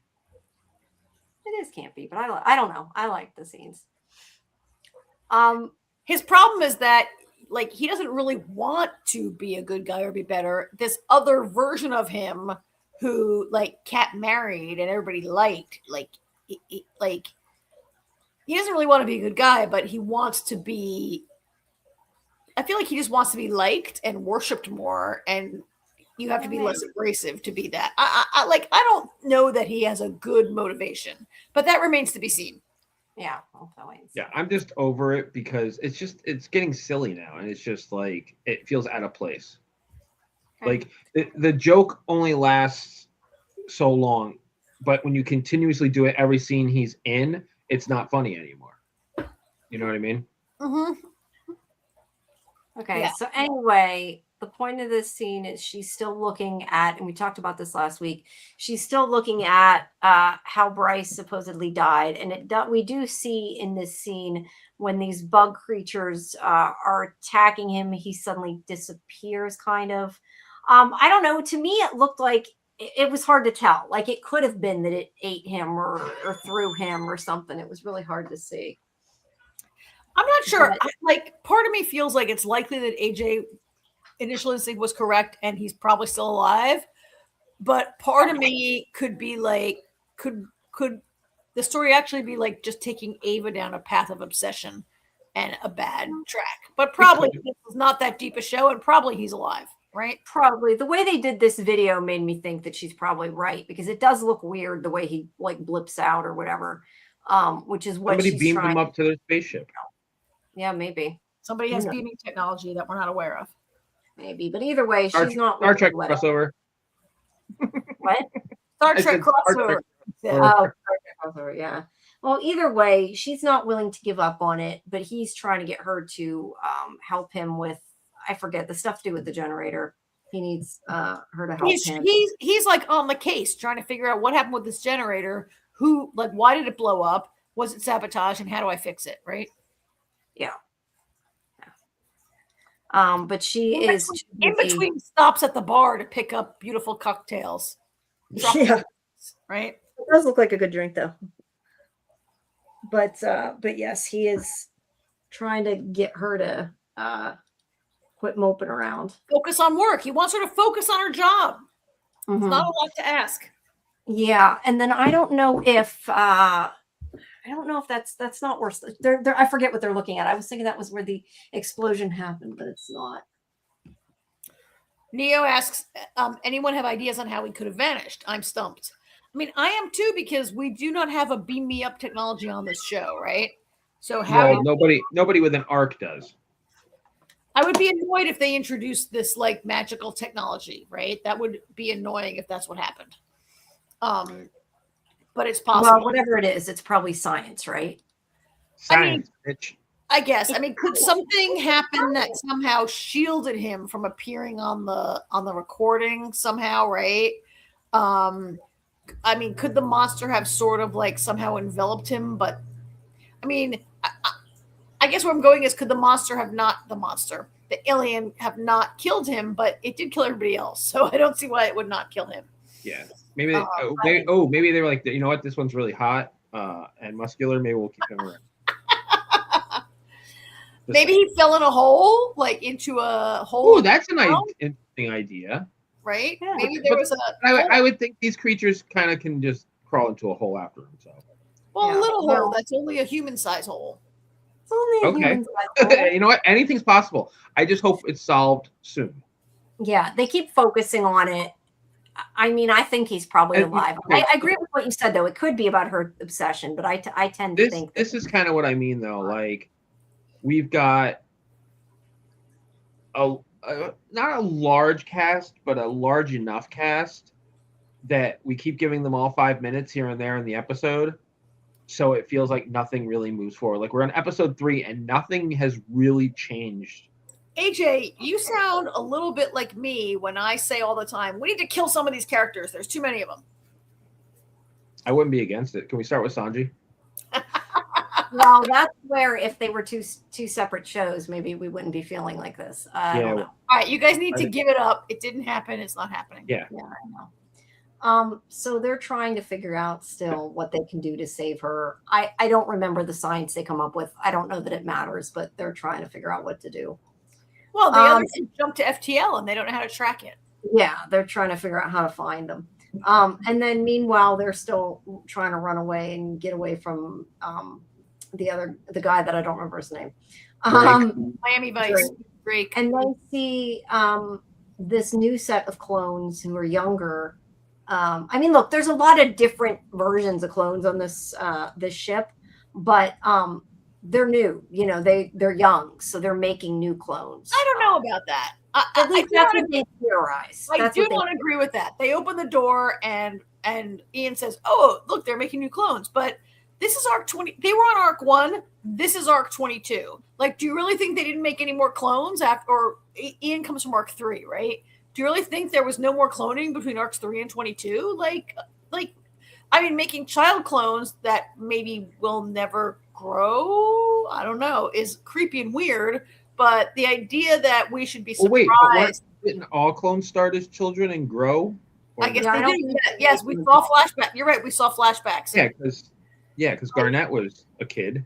Like, I just think the idea that, like, I just don't think we should be shocked that, like, the Ians and the Garnets are the only clones in the world. No, like, many. I wasn't surprised by it. Well, there was a lot of different versions of clones on the ship. I'm just saying that that's what they said when they opened the door. He does say, he says, "Oh, look, they're making more clones." Yeah. Well, that's the whole point of clones, is that you make more. So they've been locked out of the system, and the Admiral has taken over. The Admiral's shirt is very tight, isn't it? It is. It is. They want higher rating. Everyone's clothes on this ship are very tight. We don't have Bryce right now. I mean, it's the style of the uniform. Yeah. But maybe he can only wear Bryce's clothes, and he's. Oh, that's right. These are Bryce's clothes. Yeah. Oh, yeah, because he had a Bryce name tag on, right? He's wearing Bryce's clothes. And they were like, really? And he's like, oh, and he pulls it off. Yeah. All right. And Kelly said, kill someone off and bring back Bryce. Yes, I'm okay with that. Oops. Okay, well, he has gotten out of where they had him held, and he's like, I was giving you guys a chance to come to your senses. But I overpowered your stupid guard and came up here to be a dick. Yeah. Basically. And they keep, arguing with them. And then a guy comes up to scan them because he's Drake is saying that everybody on the ship needs scanned because he's trying to find Garnet and Ian, because he's not stupid and figures it could be any of them. And the wife here, who is having an affair with this clone, tells the guy, oh, they're with us. You don't have to check them, which this part was, look, I get that they had to do it for the story, but it was like so dumb. Like, why would this guy listen to her and fall for that? Like, it to me would have made more sense if they just had her do this and distract him, and then Garnet and Ian knocked him out. He agreed because it's your boss's wife. Yeah, but she's a clone. Well, I guess he's a clone too. No, so I mean, they established quite early in the season, in their appearance, where Drake is appearing on camera to arc 1, right? And she basically comes and sits on his lap on the bridge. I guess it would make more sense, Jamie, if they had established more clearly that she wields power as his wife, right? And maybe they didn't show us enough of it. But I think because she's Drake's wife, she's like the late. Okay, she's not established it because here. she's not smart, but Yeah, because I definitely didn't think she had power. I thought he just married one of them because he liked the way she looked or whatever. I didn't think that there was anything that made me believe she had any sway over anybody. At least I didn't feel like that. So I don't know. To me, this was a little weird. I don't know. I feel like I don't know how much real power she has, but I feel like she has power because she's his wife. yeah. Like, do you want me to go tell my husband that you refused me something? Because what do you think will happen to you if I tell him that? Yeah, because he's scared. Right. Yeah. But either way, they're like, you don't have to scan them. They're good.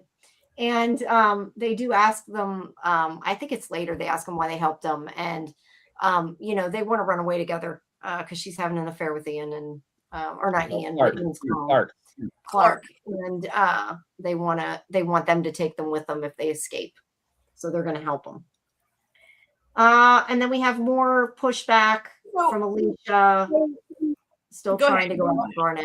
And I was going to say, at a certain point, Kimmy gets Alicia Kimmy starts seeing his side of it and knows that it's kind of a lost cause and that there's no way they have no way of getting her back. Like, it's not that they're giving up. I mean, it's not that they're like abandoning her. They don't know how to find her. And they are giving up and they are abandoning her because they don't know how to find her. Right. But I'm saying it's not like there's another thing they can do and they're just not trying. There's nothing else to do. Yes. So it's kind of a lost cause. And she's like, maybe we ought to move on. She would want us to move on. Anything for freedom. This is the arc, which we're about almost 3/4 through, I guess, getting there. And then we have Lanterns and Star Trek. Anything for freedom. We already talked about Dead City, so you would have to go back later and watch that. This is the arc, and then we've got the rest of the stream. Yeah. So I think you're right. Everything you said about Kimmy is right, but there is something else to it. I think Kimmy also realized that things could turn sideways if she doesn't stop it before it does. Yeah, because they're risking too much. Yeah. Because the Admiral can probably beat up everybody on the bridge by himself and just do what he wants. Yeah. And Alicia's getting like a little. He takes the shirt off to do it. Okay. Alicia's like getting a little too. She's pretty high strung already, and she's getting a little like strident. And I don't want to call her hysterical because that's a slur against women. That's all. It's not. But some people say hysterical women. You're crazy, right? But she's really. Alicia's like Alicia's desperate to find her friend. She's pushing it too far and she's gonna be more reckless. So all right. So then this is where they're trying to find out the one generator we had said before had blown up. They're trying to figure out what happened. I don't there were science details, but they're trying to figure out who did it and what's going on. What happened? They determined it was sabotaged, it was blown up. It wasn't an accident. Right, exactly. And then there's this whole scene with Sanji trying to tell her about her ex-husband. Tell Bess, which all this told me is that Bess is a bitch, and that's enough. I didn't really know. No, why? Hold on. My favorite part is like, can I call you Bess? And she's like, everybody else does. I don't know. I thought Bess was very rude to her. Like Sanji, okay, maybe Sanji doesn't need to tell her this, but clearly Bess doesn't want to hear it. And I don't know. I felt like she's almost trying to make her feel, I don't want to say jealous exactly. Maybe that's not the right wording, but I don't know. She was not very nice to Sanji, but I don't dislike Sanji like you do either. So, I mean, I thought this was sort of a classic story of like, the new girlfriend scorning the old girlfriend and being like, she's very comfortable in her position. I feel like it's a little bit like, she never says like he likes me better, but he chose me. He traded up kind of attitude that Bess has. She is condescending and a jerk, but I think it's a very like believable, the ex and the new, right? And, so Sanji has come to her with this information that she didn't ask for and doesn't want. And we talked about like, how's this going to go? And I think B had a really good comment. Don't warn them. They don't want to know if he's abusive. Just saying. So, I mean, I've like, like I have no experience of this kind of relationship, but I read a lot of advice columns, and they're always like, they're not going to hear you. They don't want to hear it. And it always happens on TV and on shows that the new person doesn't want to hear it. They can't be warned, and then they experience it, and they're like, "Oh, you were right." It's only a matter of time, probably, before Vess experiences it, right? Yeah, but she does say she knows he was a drunk and he's sober now. So I mean, maybe he has changed. We don't know. I doubt it, but Can we not call him a drunk? Can we say he was addicted? Like a drunk is pejorative. Okay. He was addicted to alcohol, but she knows that he had an alcohol problem. So she's trying to say, well, he's fine now. Which she's giving him an excuse, but we don't know. I mean, I think that's a classic excuse that we see in TV and movies, that it was the alcohol that made him do it. But it's not. It's the alcohol that allowed that part of him to come out. Like that part's still in him, right? Whether he's addicted or not. Right. Hopefully he can control it. Hopefully when he's sober, he can control it. But I feel like this is like Chekhov's abusive husband. I don't get to put my 2 cents in. Please do, AJ. Absolutely. I don't know. Jamie moved on to the next picture. Sorry. I'm just clicking. I'm doing this one-handed. So. That's a great picture, because I know that picture makes AJ just want to like. No, I'm good. Mind. No, so I agree with a lot with what Karen said. Vess has doesn't come out and say it, but it's heavily implied. He quit drinking for me. Type of attitude. She's very dismissive of Sanji. Even so, in a way, like as much as I can't stand Sanji half the time, I do feel bad for Sanji in this moment, because she's very dismissive of her, almost to the point of implying that it was her fault that he drank, not his. Yeah. Or she also could be implying that she's kind of like, you're just jealous. It's also kind of that too. I mean, Vess, regardless of this situation, I'm pretty, based on everything we've seen with Vess, she's not a good person to begin with. So she says to Sanji, she says, "Well, I was on the arc with him for 2 years, which is you were only twice married as long as you were married, right?" I'm like, "Oh, girl, famous last words."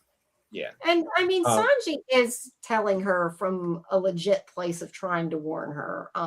Okay, but would you believe that? Like, if you had a friend who was like, "Oh my God, my ex's girlfriend is calling me and telling me all this shit about him," would you be like, definitely believe it and run? Would you be like, take it with a grain of salt, or would you be like, treat her like a bitch?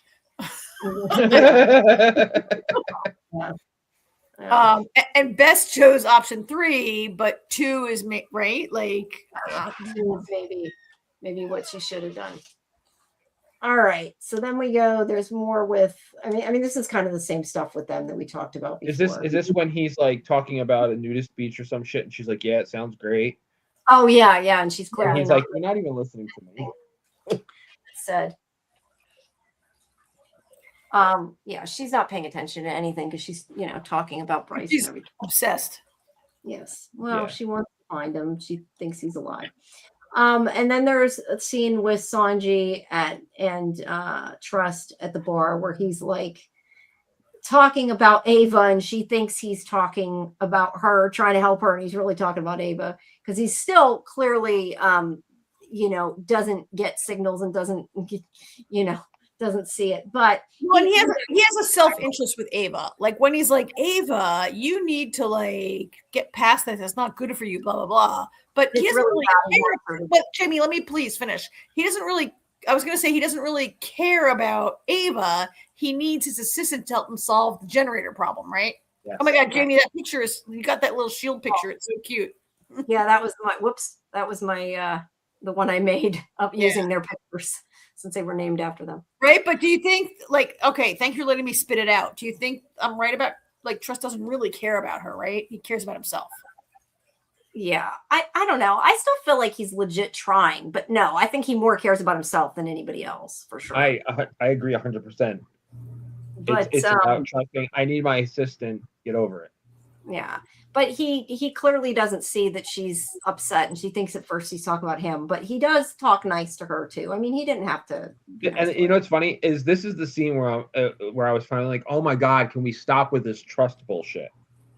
Like it's repetitive, and it's going to continue. and it's gonna it's just gotten old already. We're in episode 3, and every time we see Trust, this is Trust. Every time. Give me asshole Trust back. Seriously, give me asshole Trust back. At least he was entertaining. Well, I think it's not believable that Sanji would hug him like that. Like, she's not that desperate for a friend right now. Yeah. She's well liked. Like, she has plenty of friends on the planet, and she's well liked. And I'm sorry, your boyfriend is like, you're having problems. Does she have plenty of friends, though? We don't really know any of the red shirts. It's Felix and whatever the hell the boyfriend's name is. I mean, we don't know if she has another red shirt. She's got nurses and people around and whatever. She's mad at the boyfriend. Her boyfriend's a jerk. She chose another domineering man. There's the puzzle, which is so obviously a puzzle. Type. Yes. He puts it together and they get food. Yay. They get some celery. Some kind of vegetable. Yeah. It looks like a cross between a celery and a turnip. Turnip or something. Yeah. Or two kinds of things. Yeah. And then some kind of liquid, which I'm assuming might be water. I don't know. Yeah. All right. So then they're investigating again. They come to somebody messing with the generator. But before they can stop them, Trust sees that he's doing something that's like bad, because he does tell him like to get back. He sees it's going to blow, and it blows and hits them. Well, it hits, I guess, mostly the other guy. Milan. Yeah. And then meanwhile, they have gotten the shuttle. They've gotten onto the shuttle, I should say. They're going to disengage from the ship. The problem is that they're in FTL, so they can't just let go of the ship, or can't just disengage from the ship. They do some kind of science that Ian helps with to figure it out. And I think, doesn't she say something like, "Is this something you really learned, or something you learned in the dream?" She says something like that to him. Yeah, he said it's something they did on what was he on, arc 3, 4? Yeah, on arc 3 when he was on it, and she says it's gonna work, and he's like, "Well, maybe." She said, "Did it work then?" And he goes, "Sort of." Yeah. And she's like, "What does sort of mean?" Yeah. But my favorite moment. Did you get a picture of the kiss, Jamie? The kiss, just in case we die kiss. Yeah. But just in case we die kiss. She's like, you know what? I give Ian all props for that one, because that was pretty funny. Yeah. It was. Like that right there is just like, I don't know if this is gonna work, so I'm taking my shot now. Yeah, that was funny. Yeah. And yes, Fletcher, we have Librarians tomorrow night.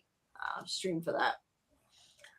All right, so the couple here has gotten off. Clark and I forget her name. Clark and Mrs. Drake. Yeah. So they've helped them get to the shuttle, and they're gonna, like I said, they're gonna disconnect from the ship. They send out a signal to their ARC, to prove their identity. Basically, they send it on like a hidden channel, so they'll know it's really them. And meanwhile, Drake is pissed and goes after them, trying to shoot at them, but they, drop out of FTL. But he does track them and go after them. And then meanwhile, they get the signal, and they're telling El Dico here. I can't remember. I was just gonna call him, what was his name? Ben? Ben Hammond. Ben Hammond. They tell the Admiral here that they've got the message, and yes, it's really her, because otherwise, like, maybe if they put his name on his bicep, do you remember, Jamie? Yeah, maybe. No, I said Ben. I thought it was Ben. But they tell him, that Drake wouldn't have known how to contact them like that, so it couldn't be a trap. So they want to look. Now he's like, okay, well, this is something that we can try, but he still doesn't want to, because he doesn't think they have the shields. But I think he agree to let them do it, though. I think he does, doesn't he? Or they do it anyway. It was basically like, we're gonna do it anyway. Yeah. Okay, I couldn't remember whether. Nobody will listen to him. He has really no control over. He has no command really over them right now. Right. Yeah. Sure. Sasha. How many times has Sasha already been like, I listen to people I trust, and he's like, I'll only do it if Alicia says it's okay. Yeah. Pretty much. Yeah. He told him. But they finally do it. They're just being pissed, and Drake here is pissed too, because they're getting away. Well, what happens is they drive the shuttle in front of Arc 1. Yeah, because they say they won't, because Garnett says he's not going to shoot me. He needs me. He won't take that chance. Yeah. But he does shoot at them. But Well, thankfully, Well, 'cause they- before she gets in front.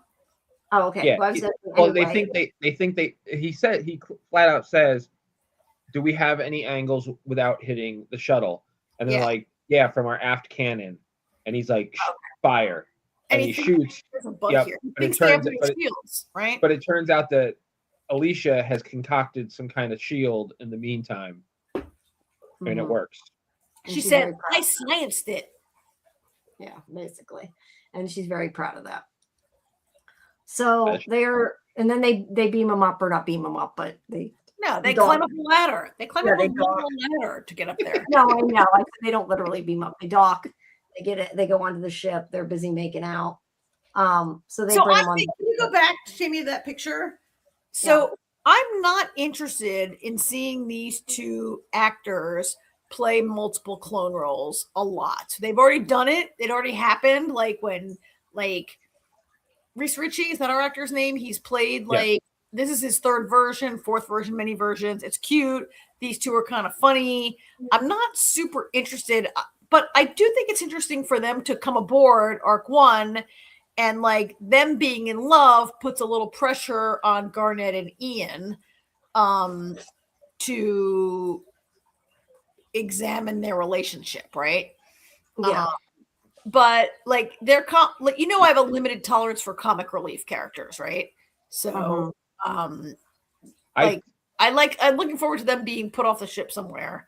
Well, that's what I'm saying. I was going to say, for the time being, I think it could be kind of fun with those two walking around the ship, and the other characters kind of like, you know, being like, you know, just looking at them funny or whatever.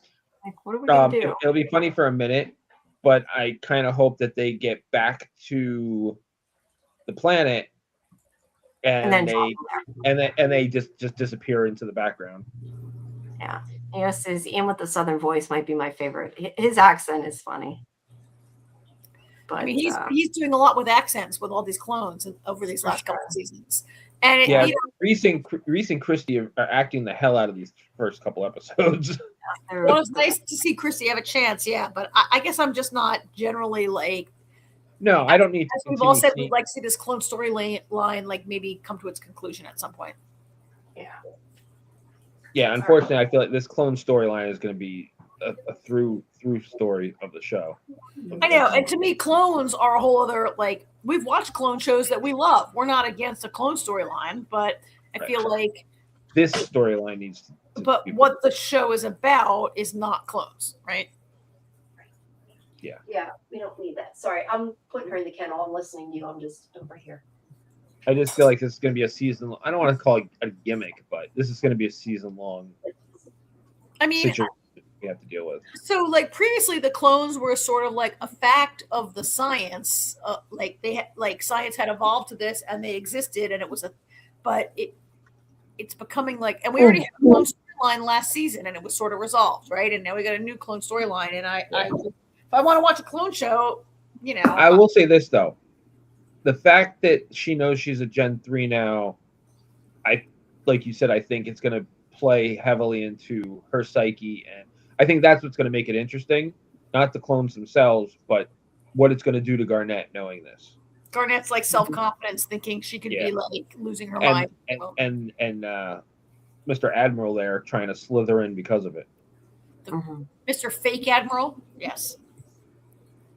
I mean, to me, the biggest, so we kind of skimmed over this, we've passed this point, but to me, a big red flag was when he gives some order. He says, jump to FTL. And Kimmy says, oh, if you're an admiral, you should know that it takes time to recharge the FTL. And then they jump, and Kimmy's like, "Oh, I guess they charge just in time." And I'm like, "Yeah, that was a great scene." In other words, she's like, "You were a jackass." Totally played him. He really has he been in command of an FTL? He's an admiral. He doesn't understand how FTL ships work. Like, that's a good call. Did it need to charge? Didn't it need to charge? Did he know? Did he not know? Like he has a big gap in knowledge right there. Which to me, I was like, "Oh, he's not an admiral."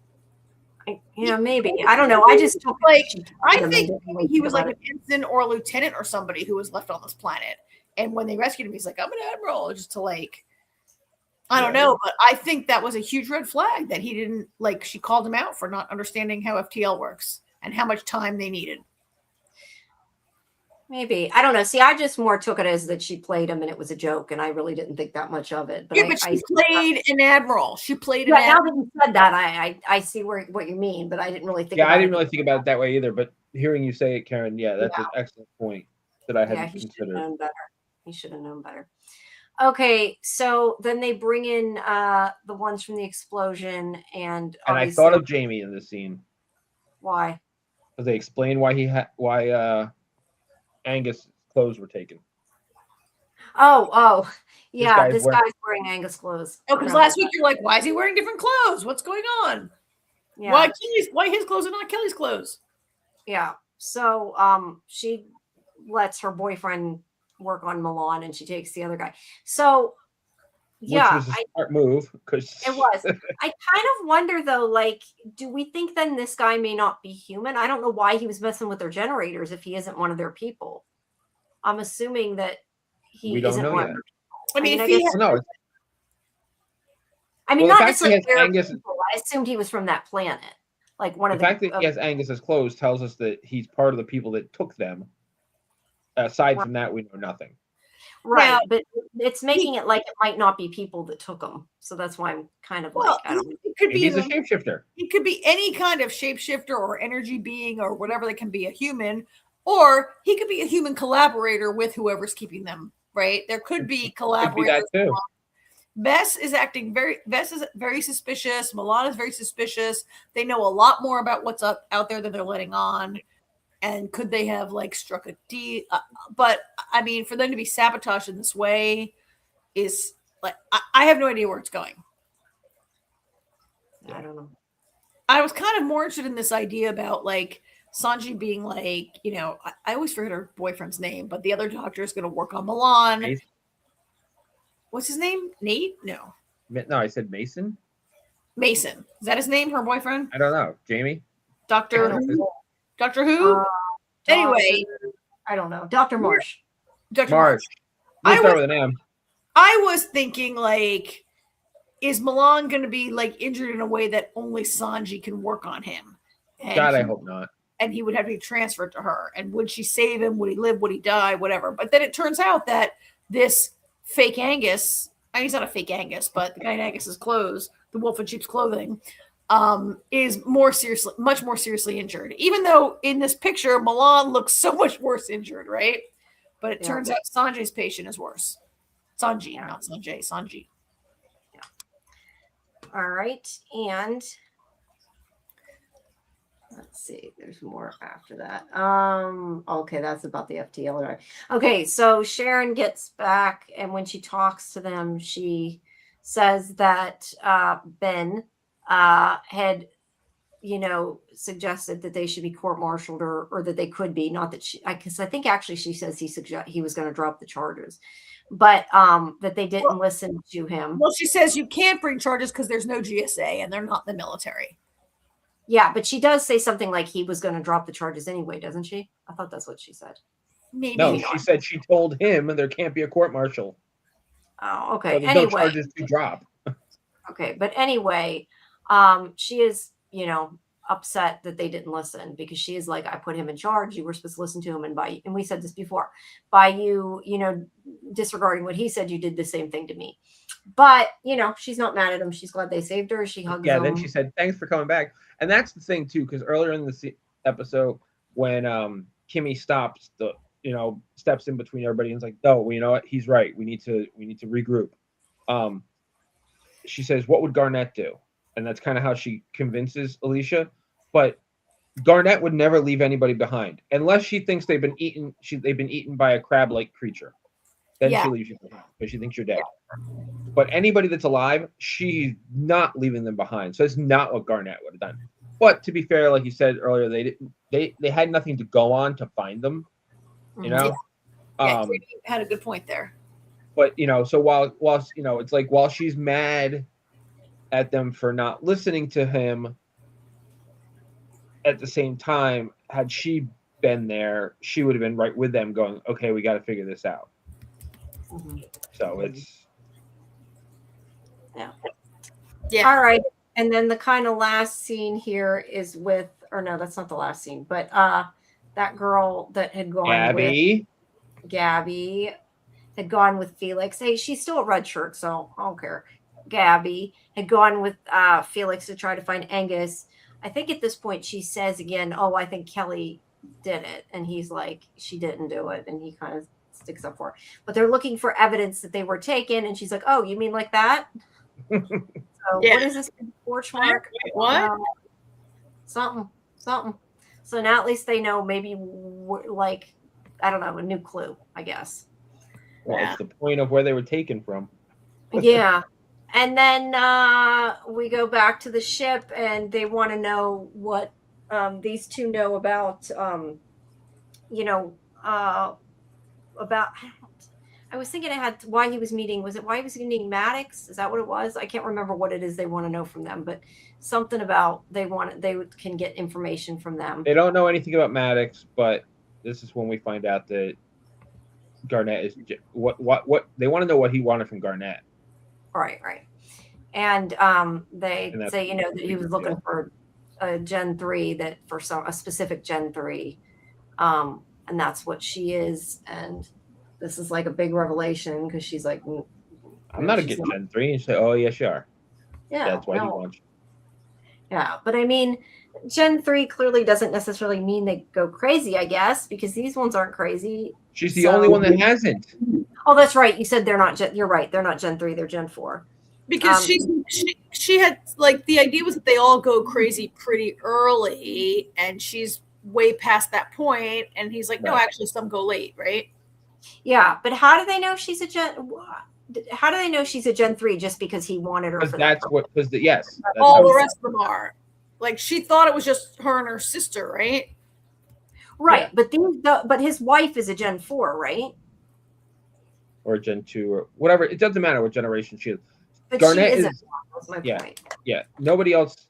The only ones that were Gen 3 were the ones locked up that he's already operated on that weren't Gen 3. That weren't the ones he was looking for.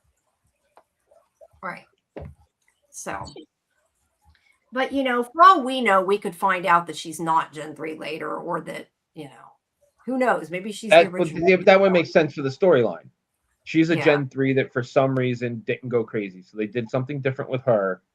There's something about her that makes her, which is why he wants her blood or whatever, her bone marrow or her whatever the fuck, so that he can stop other Gen 3s from going cuckoo. Yeah. All right. So now they got that to worry about. And then meanwhile, Drake here is pissed off and he's like, you got to find them. And he's like, oh, it'll take months. And he's like, do it anyway. Yeah. Well, basically he wants them to find the planet that they're on. Yeah. Oh, yes, that's right. He says about finding and he says that it's, I forget what they called the planet, but it meant that they had picked that name for their home base. And that guy's like, home base 1. Home base 1. I couldn't find a home base 1. And he's like, that's because they named it that, you dumbass. So he wants them to try to find the planet, which he probably will, Yeah. And it's the end of that. All righty. All right. On to lanterns. Well, I was gonna say, you guys in Star Trek, why I get the rest of the images together, because you're not going to take that long, I don't think, to do it anyway. I didn't watch Lanterns, but you guys can go ahead and talk about it. Okay, well, if it's not going to be, I mean, I figured we were going to be a while with Lanterns, but it's fine. Why would we be a while? What? I said, why would we be a while? No. I mean, if we're not going to go real deep into Lanterns, I didn't get it. I was going to go get pictures. I was going to go do more, but if we're not going to take real long with it, we can do it, I guess, with what we have. Yeah, we're not. Yeah, I don't think we need that many pictures for it. Okay, but you guys can do. You already got it up now. You might as well do Strange New Worlds. All right, Strange New Worlds. This is season 4, episode 404. It's called A Case of Chiaroscuro. I don't really say this. It's Chiaroscuro. You know what's actually funny? I kept. I knew how to say it until you said that, because I knew it from art class, and then you confused me. I'll be quiet. I kept doing. What? I kept doing that at the beginning of the episode too. I kept repeating the title of the episode. I was like, then I eventually forgot about You it. studied art, chiaroscuro. It's a black and white technique about using shades of black and white and gray to make your image, right? It's an episode that's entirely in black and white. And of course, it's film noir. It's film noir. It's World War II noir. It's very Casablanca. It's a World War II-ish. I mean, it's not World War II. Obviously, it's set on a Klingon-occupied planet, but it has that like resistance against an occupying force kind of storyline, right? And they're wearing fedoras and trench coats. It's definitely, and it's black and white. It's noir. AJ, we talk a lot about how this show likes to embrace different like tropes and types and genres and things. How'd you like this?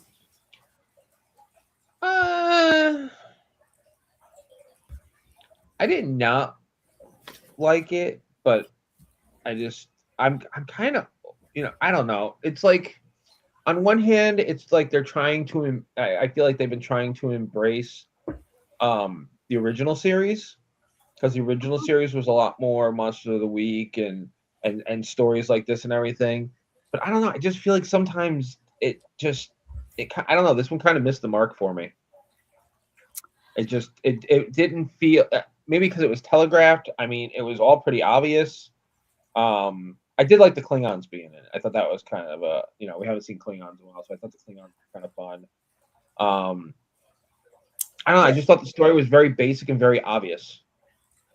So I didn't have time. I've been very busy. This is the only photo I set up for this. That's okay. We're gonna look at it, but I've always enjoyed the way they would take on genre on this show, but it used to be like 1 or 2 episodes per season, and now it became greater last season, and now we have 2. Do we have 2? Do we have 3 episodes in a row now?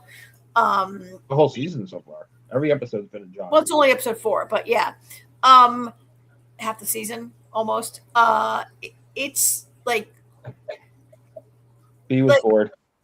There's Planet of the Week, and then there's Genre of the Week, and now everything is a planet and a genre. Look, I like this better than last week. I felt the story was more cohesive and made a little more sense to me than like Planet last week, right? Yeah. I mean, this was a story about so these 3 are a away party. They go out in a shuttle chasing a probe into Klingon space, and they have to go hide on a planet because of reasons, right? And it ends up being a fully Klingon occupied planet, and it's a very and there's this other thing going on where actually I didn't mind this part where they're like, oh, there's a part of the radioactive thing going on in this atmosphere that interferes with the way our eyes see light. I loved the explanation. I thought that was very clever. Yeah, I did too. It really was a good way to explain why we have a totally black and white episode. I think it's pretty well filmed. Like, is it like the classic black and white movies that Orson Welles made?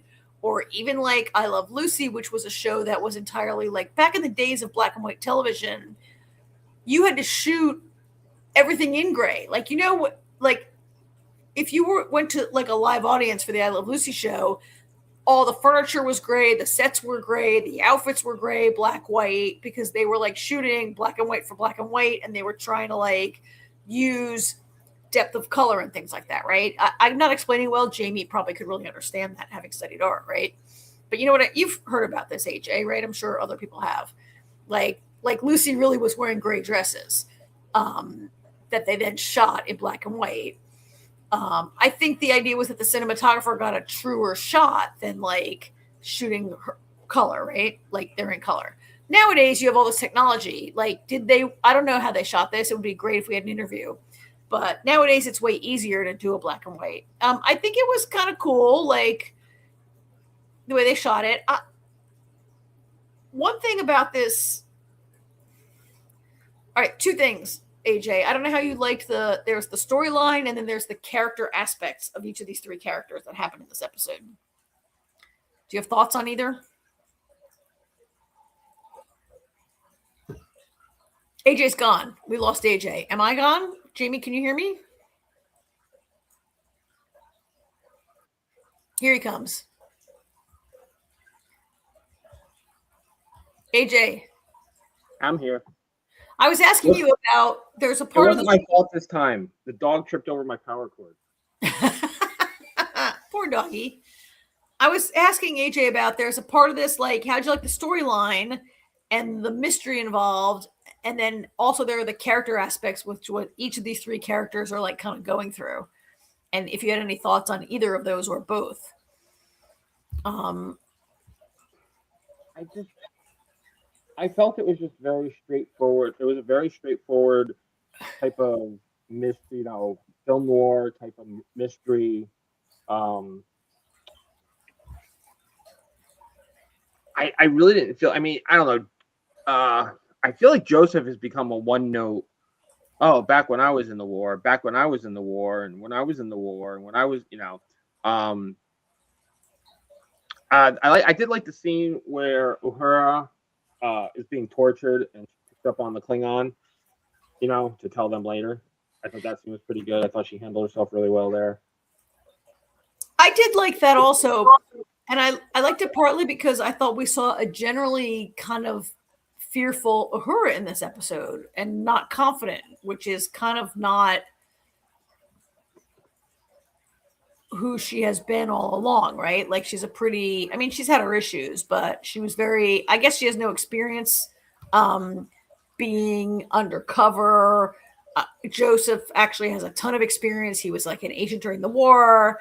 And then there's the part where Una is like, I know what it's like to pretend. Remember in the whole of season 1, like she's pretending that she's not an enhanced person. Yeah. I was just thinking about her. She's had more, been on more away missions since she's been on Strange New Worlds than she ever was on the original series. She never leaves the ship on the original series. Right? She gets basically demoted and like has to sit up there and just listen to that thing and be like, Captain, they're hailing us for the rest of her career. Pretty much.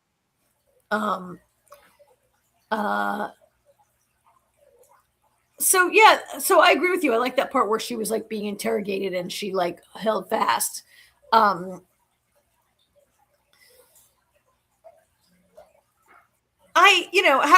you like the part where we have a bunch of comments here actually can I go to some of the comments? Do you mind?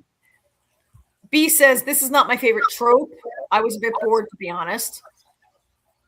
That's fair. It was not like super exciting. It's a lot of talking, right? B thinks, I preferred last week. I was at least amused by Erica and Scotty and seeing Spock high. Yeah. And B says, I don't know about them filming in black and white. I would love to see that. Yeah, like if it was really filmed in black and white, or it was this color for black, right? Yeah. And B adds, sure, AJ, blame the dog. Listen, when I do it myself, I admit to it.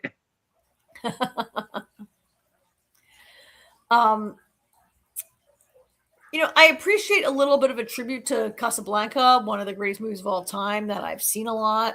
And to not just that, but many, many other films of that era that were about resistance movements. Mostly like, I immediately think of World War II, but,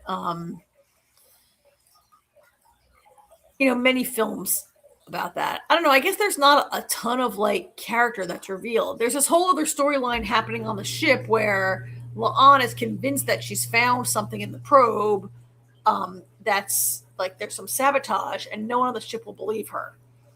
Except for the person that did it. Except for the person who did it. Person who did it, right?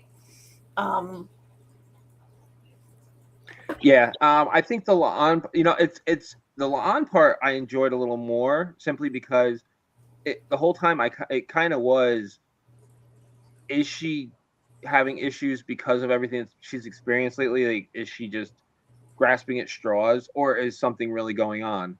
I was leaning towards something really going on because La'an is usually pretty spot on with these things. And then of course, at the end of the episode to find out that she was right and it was Christine of all people, who had a good reason though.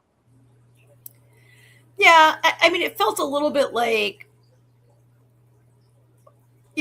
at the end of the episode, you get some exposition explaining everything, and it's wrapped up in a pretty bow. There were no clues ever left for us to ever leave. Nobody could have ever guessed it was Christine. There were zero clues. There was no right. Yeah, I think it was more. I think it was more about Lon and what she's been going through than the actual mystery itself. And she was right, and I hope she'll trust herself. And I was kind of pissed when Spock was like, "No, you're wrong. There's no evidence. I don't agree with you." Right? Well, I mean, that made sense. Wait, I can't hear you, AJ. Microphone. That made sense to me that Spock didn't believe her because Spock's all about logic, and with no proof to substantiate it, it's Spock. I guess, but I felt like so much of Spock's journey is about his human side and learning to play a hunch and learning to trust instincts and things like that, right? Which I guess he's just not there yet. I mean, I feel like that's stuff we saw. I mean, we saw that a lot, I guess, on Discovery, which we haven't gotten to that part yet. This is after Discovery. Well, this is after Discovery, right? So he hasn't learned anything from his time on Discovery. No, because it's Spock. No, this is Spock learns things and then kind of reverts all the time. This is after Discovery? Yeah. All right. So he doesn't learn anything.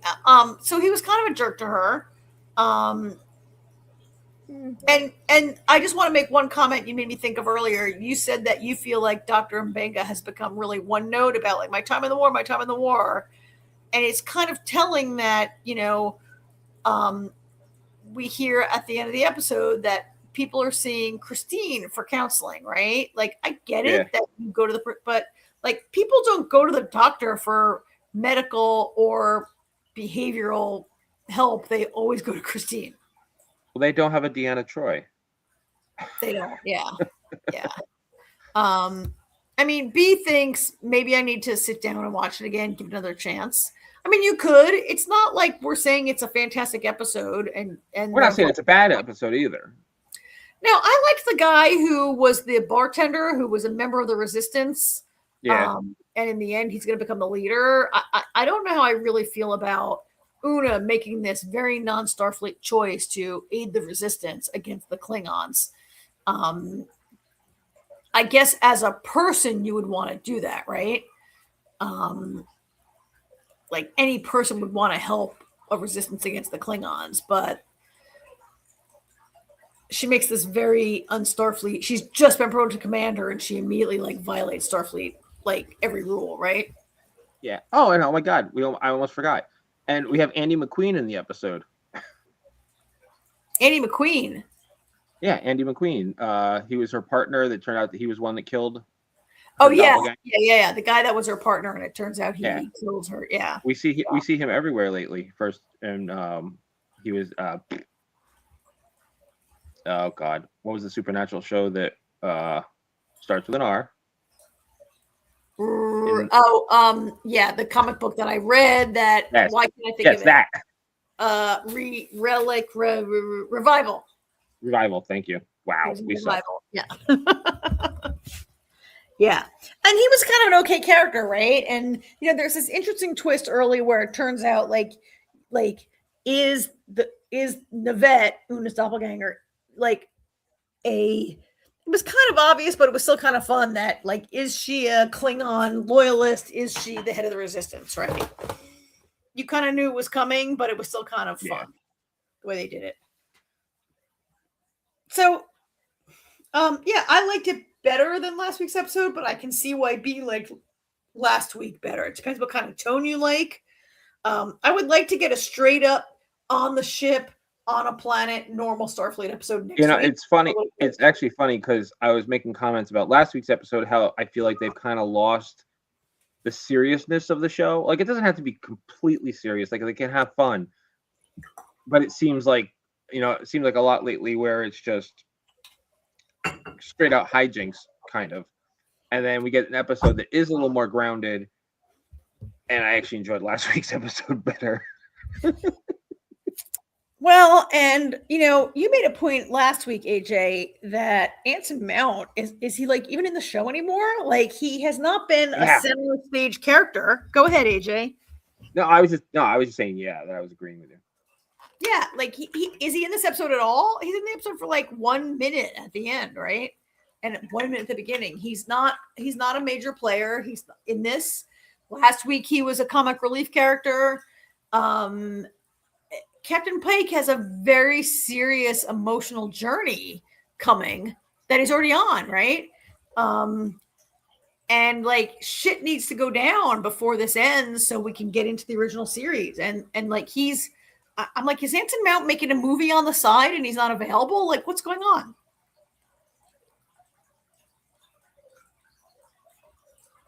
I'm not looking for an answer. Nobody knows that answer. I'm just saying. He's barely in the show lately, right? I was wondering the same thing if he's like a side project he's doing. But same thing happened last season. Yeah, maybe they lost some of their budget and they can't afford them. Maybe. I mean, he had a big arc with Marie. And granted, Marie, she probably sucked a lot of budget also, right?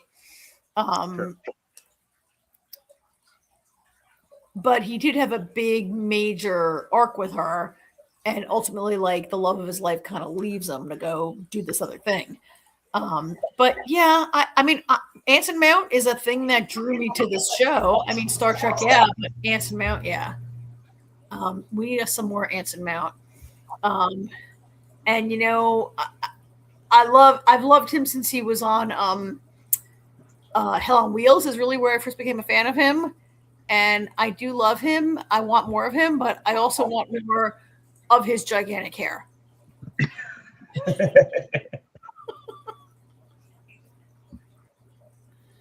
So, all right, are we about wrap that up? Do we have any more comment? We have one more comment. B left a nice comment. We talked about Uhura never leaving the ship, and B's like, well, she was a woman. They couldn't let her leave the ship or do anything. It was big that they even let her be on the bridge. It was. And I love that she's a more empowered person now. And if you don't watch, no one's going to watch these shows in order of like time that actually happened. And so you wouldn't watch the show and then go watch the original and be like, oh, what happened to Uhura? Is she being punished? I get it that in the 60s, it was huge that a woman was on the bridge, and that on this show that a black woman was on the bridge. We all get it, right? And B also agrees, like next week's episode, I agree. I would really like a Star Trek-y Star Trek.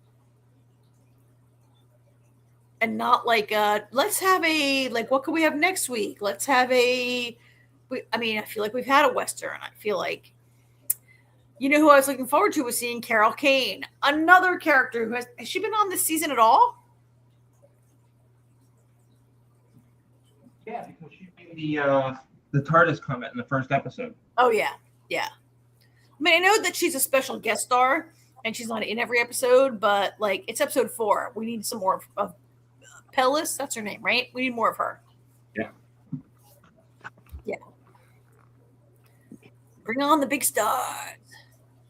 So, all right, Jamie, are you out there? Yes, I'm here. Did you say TARDIS? I swear I heard you say TARDIS. Oh yeah, the TARDIS. We've had multiple TARDIS mentions and appearances on this show. And in the first episode of the season, they were talking about there was a phenomenon, and she's like, I think I've seen one of these before. Pretty sure I was in a police box when I saw it. Yeah, yeah. That's cool. And there were also like 1 or 2 seasons ago, there was a big, some kind of anomaly that was attracting a lot of like debris was whirling around, and when you zoomed in, there was a TARDIS zooming. There was a little TARDIS in there, right? Yeah. Yeah. There's been a couple of references. Apparently, Doctor Who exists in this universe. That's cool. Well, there was during the first season of Shooty's run, there was a Star Trek reference. There was, yeah. Sure. A lot of respect between these two franchises. For sure. Yep. So, all right, I didn't watch Lanterns. I'm going to watch it. So I'm gonna just sit quietly while you guys like talk about it, okay? Okay.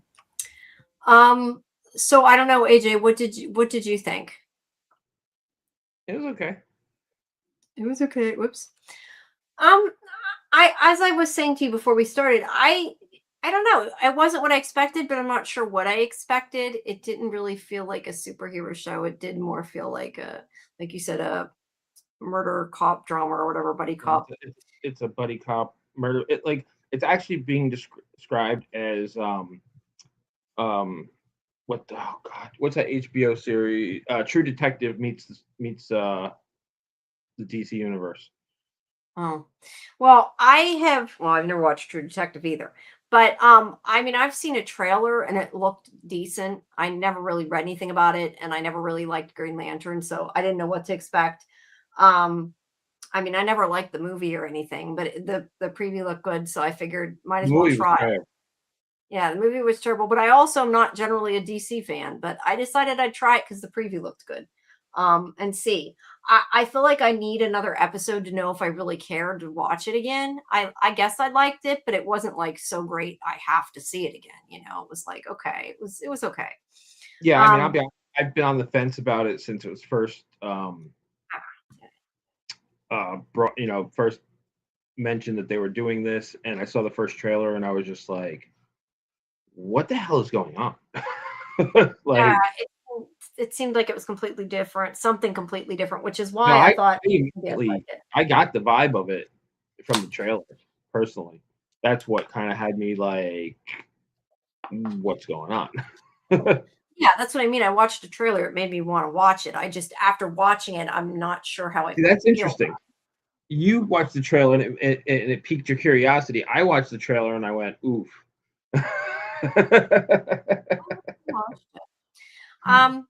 Yeah, I don't know. It's like I said, yeah, it was okay. It was good. I just don't know if it is something I care enough to keep watching. I have a question. AJ, you watched the trailer and you felt like, ugh. But how familiar are you with these comics, and how do you feel about? I'm familiar enough that I'm not sure what the hell they're doing. From the minute I heard about it, it was like, oh, we're doing a Green Lantern show with all these lanterns, and then I saw the trailer and I was like, why are they on Earth?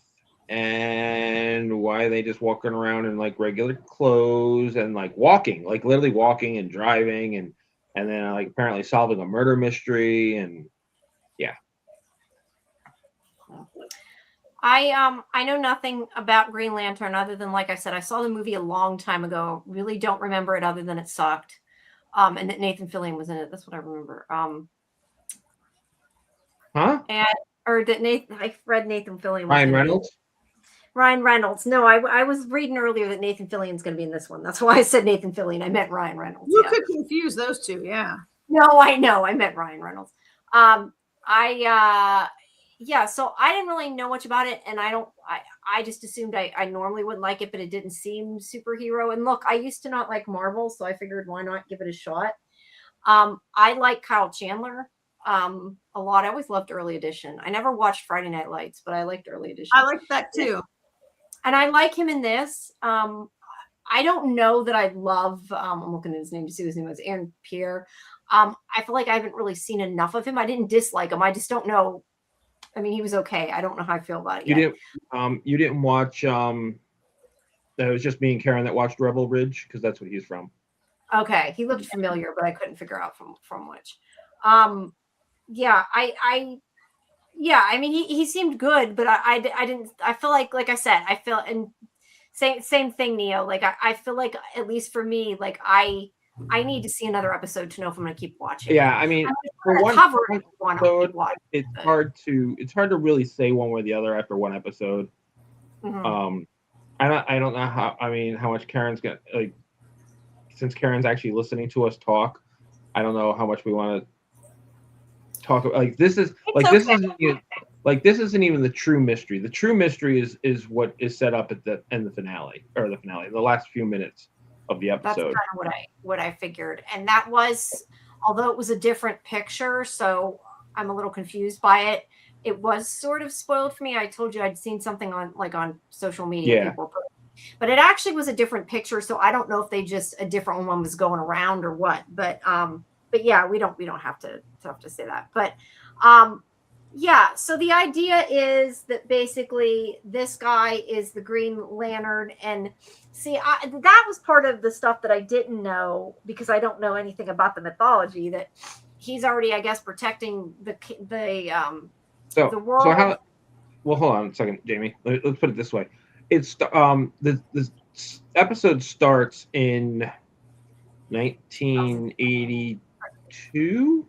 Oh, well, yeah, it does have that. You're right. That part. 83. Early to mid 80s is when it starts, and he's already established as the Green Lantern. They're talking about how he's the first superhero that is ever being interviewed. So he's already established. The first superhero period. It sounded like there aren't other superheroes, right? No, they said the first superhero interviewed. Okay, I thought they said first. And he's the protector of not just Earth but this sector of the universe. Yeah. Wow, I never knew the Green Lantern was. I thought he was just like a normal caped crusader, normal human, like maybe not even with powers. Yeah, well, his powers come from he has a magic ring. Oh, right, he has a magic ring. Yes, that's where he gets his power from. The thing that I didn't know about that I think is interesting, and I don't think is normally in the story, but maybe I'm wrong, is this idea that like somebody is his protege and going to replace him at some point.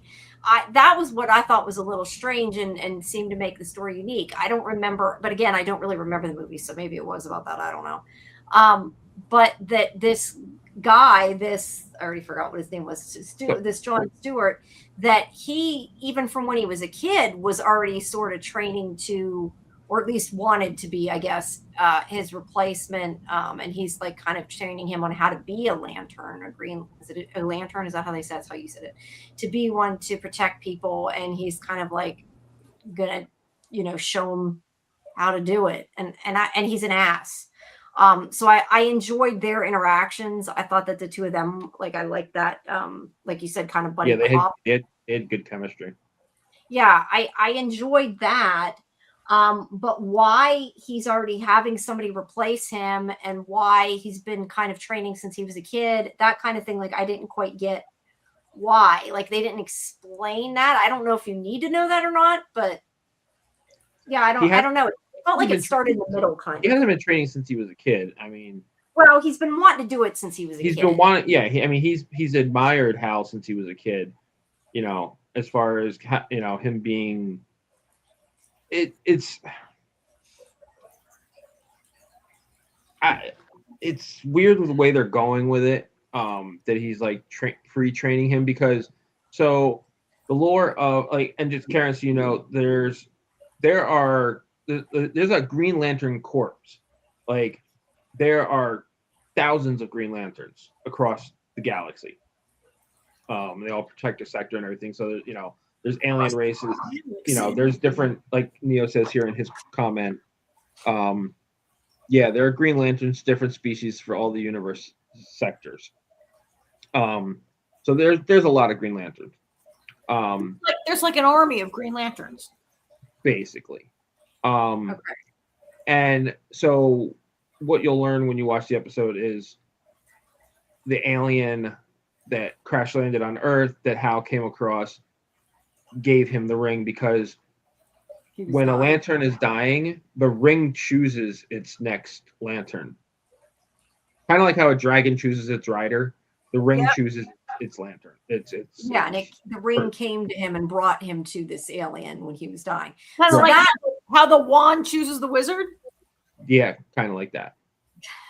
Yeah. So the fact that he's training John already is kind of weird. I'm not sure how they're playing this, where they're going with it. It's an interesting superhero. I forget my book. Sorry, I was just saying, I haven't seen that before, and I find it kind of interesting. I don't, like I said, I don't know that it's enough to bring me back. I got to see how it goes. I'm going to watch another episode. I did enjoy it, but I don't know. It very much did not seem like a superhero show. And not that it necessarily even needs to. I mean, that doesn't necessarily matter, but I definitely liked their chemistry and like I said, Kyle Chandler's character is a dick to him through the whole thing, which is funny. A dick really to everybody. Yeah, so the idea is that I don't know if it was I guess it was kids. It was on a high school field, wasn't it?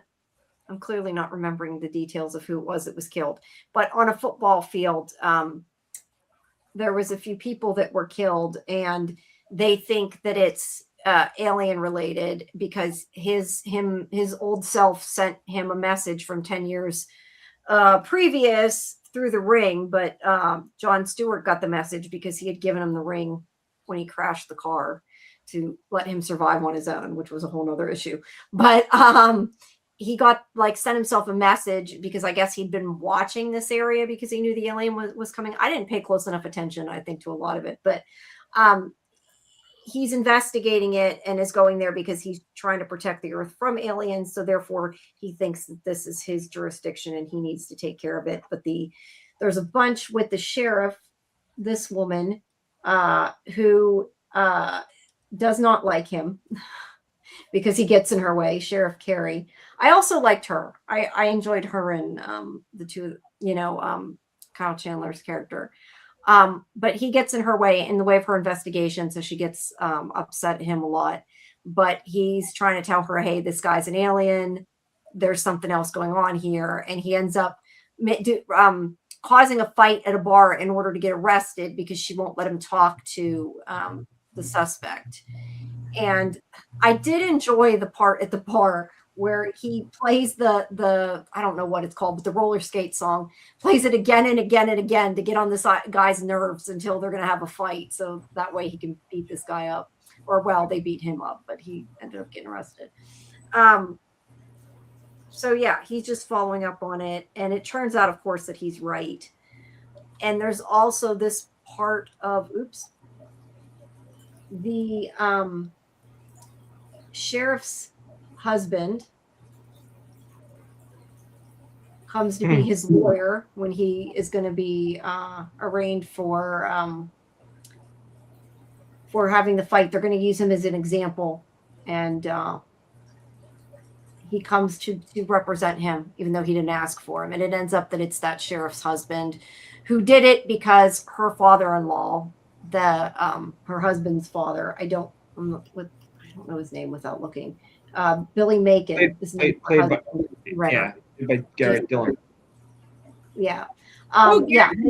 Wow. His father was Garrett Dillon. And okay, so I don't know if you recognize him, Karen, but that's Jason Ritter. What do you think of that mustache? No way. Yeah. Now that you say it, I can kind of see that it's him, but yeah, no way. Wow. Yeah. I immediately knew. I was like, why does Jason Ritter have that silly mustache on? Yeah, it does look silly. But anyway, the whole reason that his father sent him to be his lawyer and get bail for him, and he ends up setting I think the judge sets $200,000 bail or something, and his father pays the bail because he supposedly wants him to come to dinner with them. But it's really that this guy is kind of thinks that there's aliens coming and wants to get on his side and get his help. He's also a dick, but in a different way, because he's not funny. He's just a dick.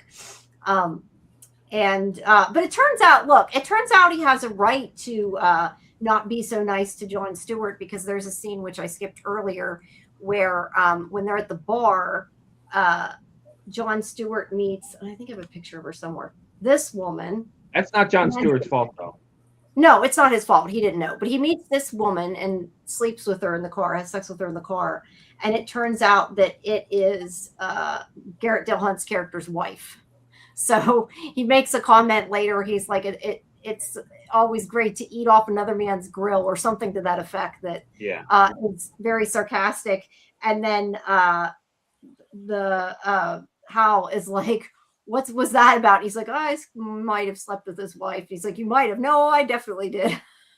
So there's that. But yeah, he thinks that there are aliens coming, and he wants to kind of enlist Hal to be on his side, I guess, was sort of the way I took it.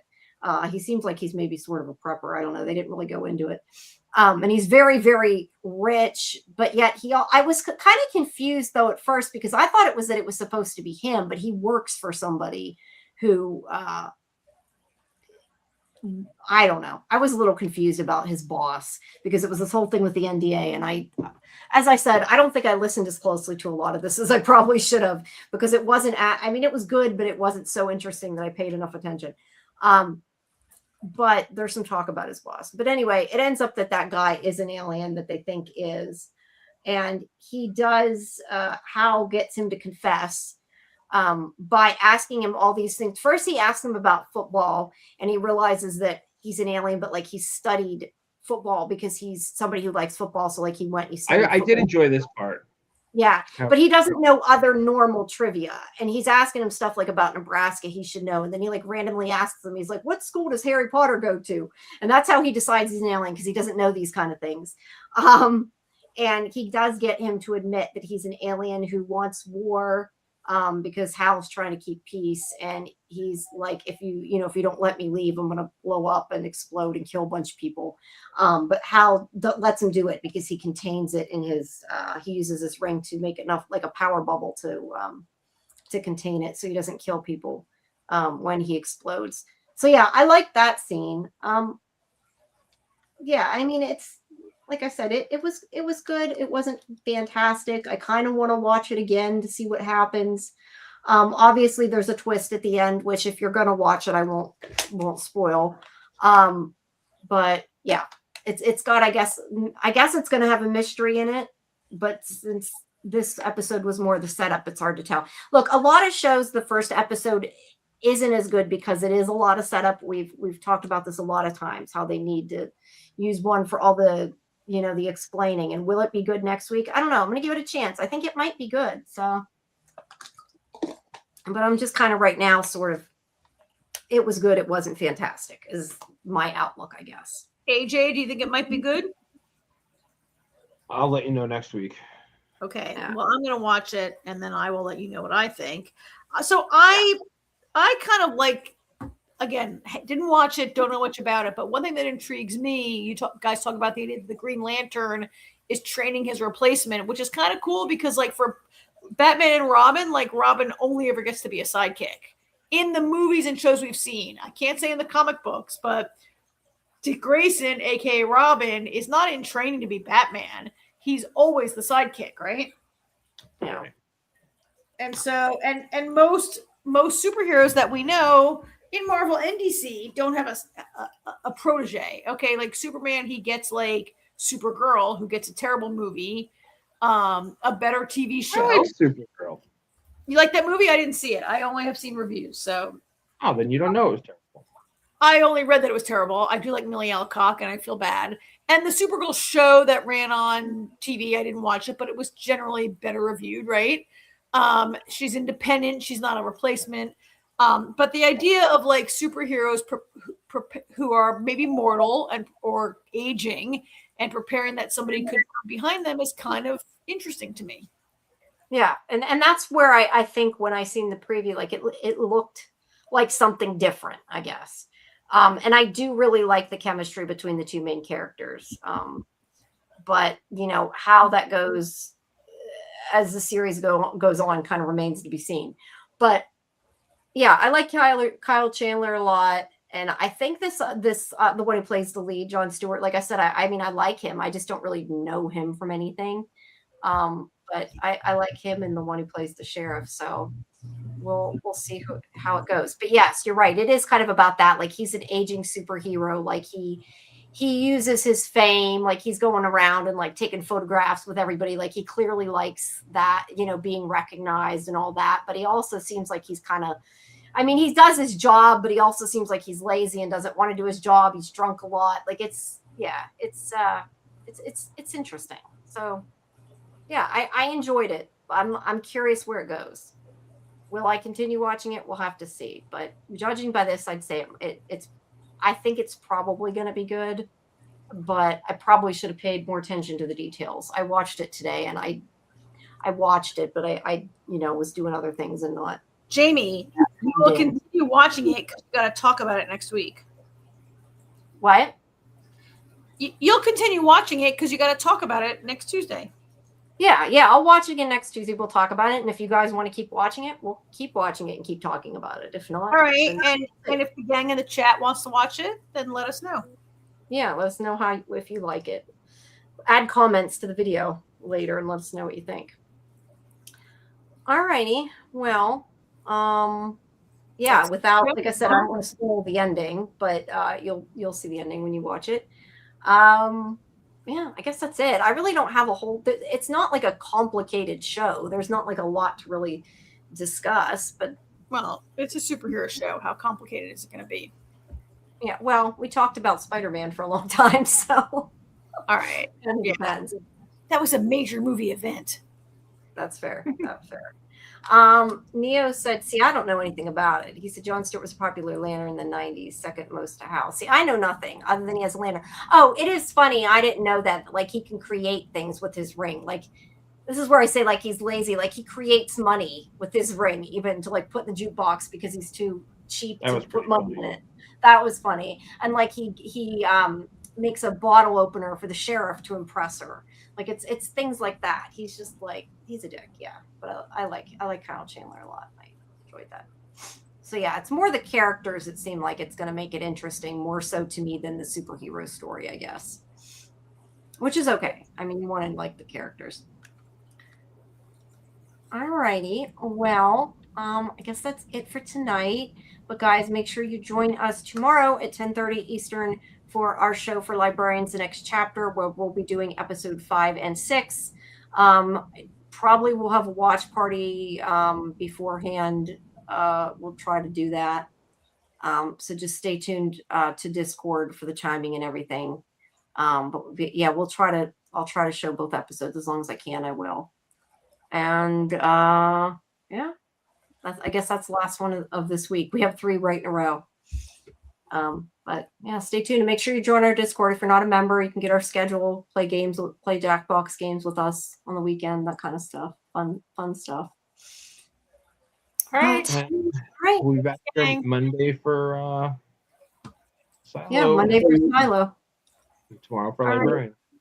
Yeah. Well, thank you, everybody. I still got to watch the most recent one. I watched the first one. I haven't watched the second Librarian, so I haven't watched either yet. I'll watch them both. I'm off for work tomorrow, so I watch them both tomorrow. That's cool. Yeah, I'll have time. I spent yesterday watching Dead City, so I just haven't had a chance. Oh, and like I said before, there will be interviews coming. So make sure you guys check them out when they come out as well. All right, guys. Well, thank you for joining us tonight, and That's a wrap. Stick a fork in us. Yeah. Good night, guys. Bye. Bye-bye.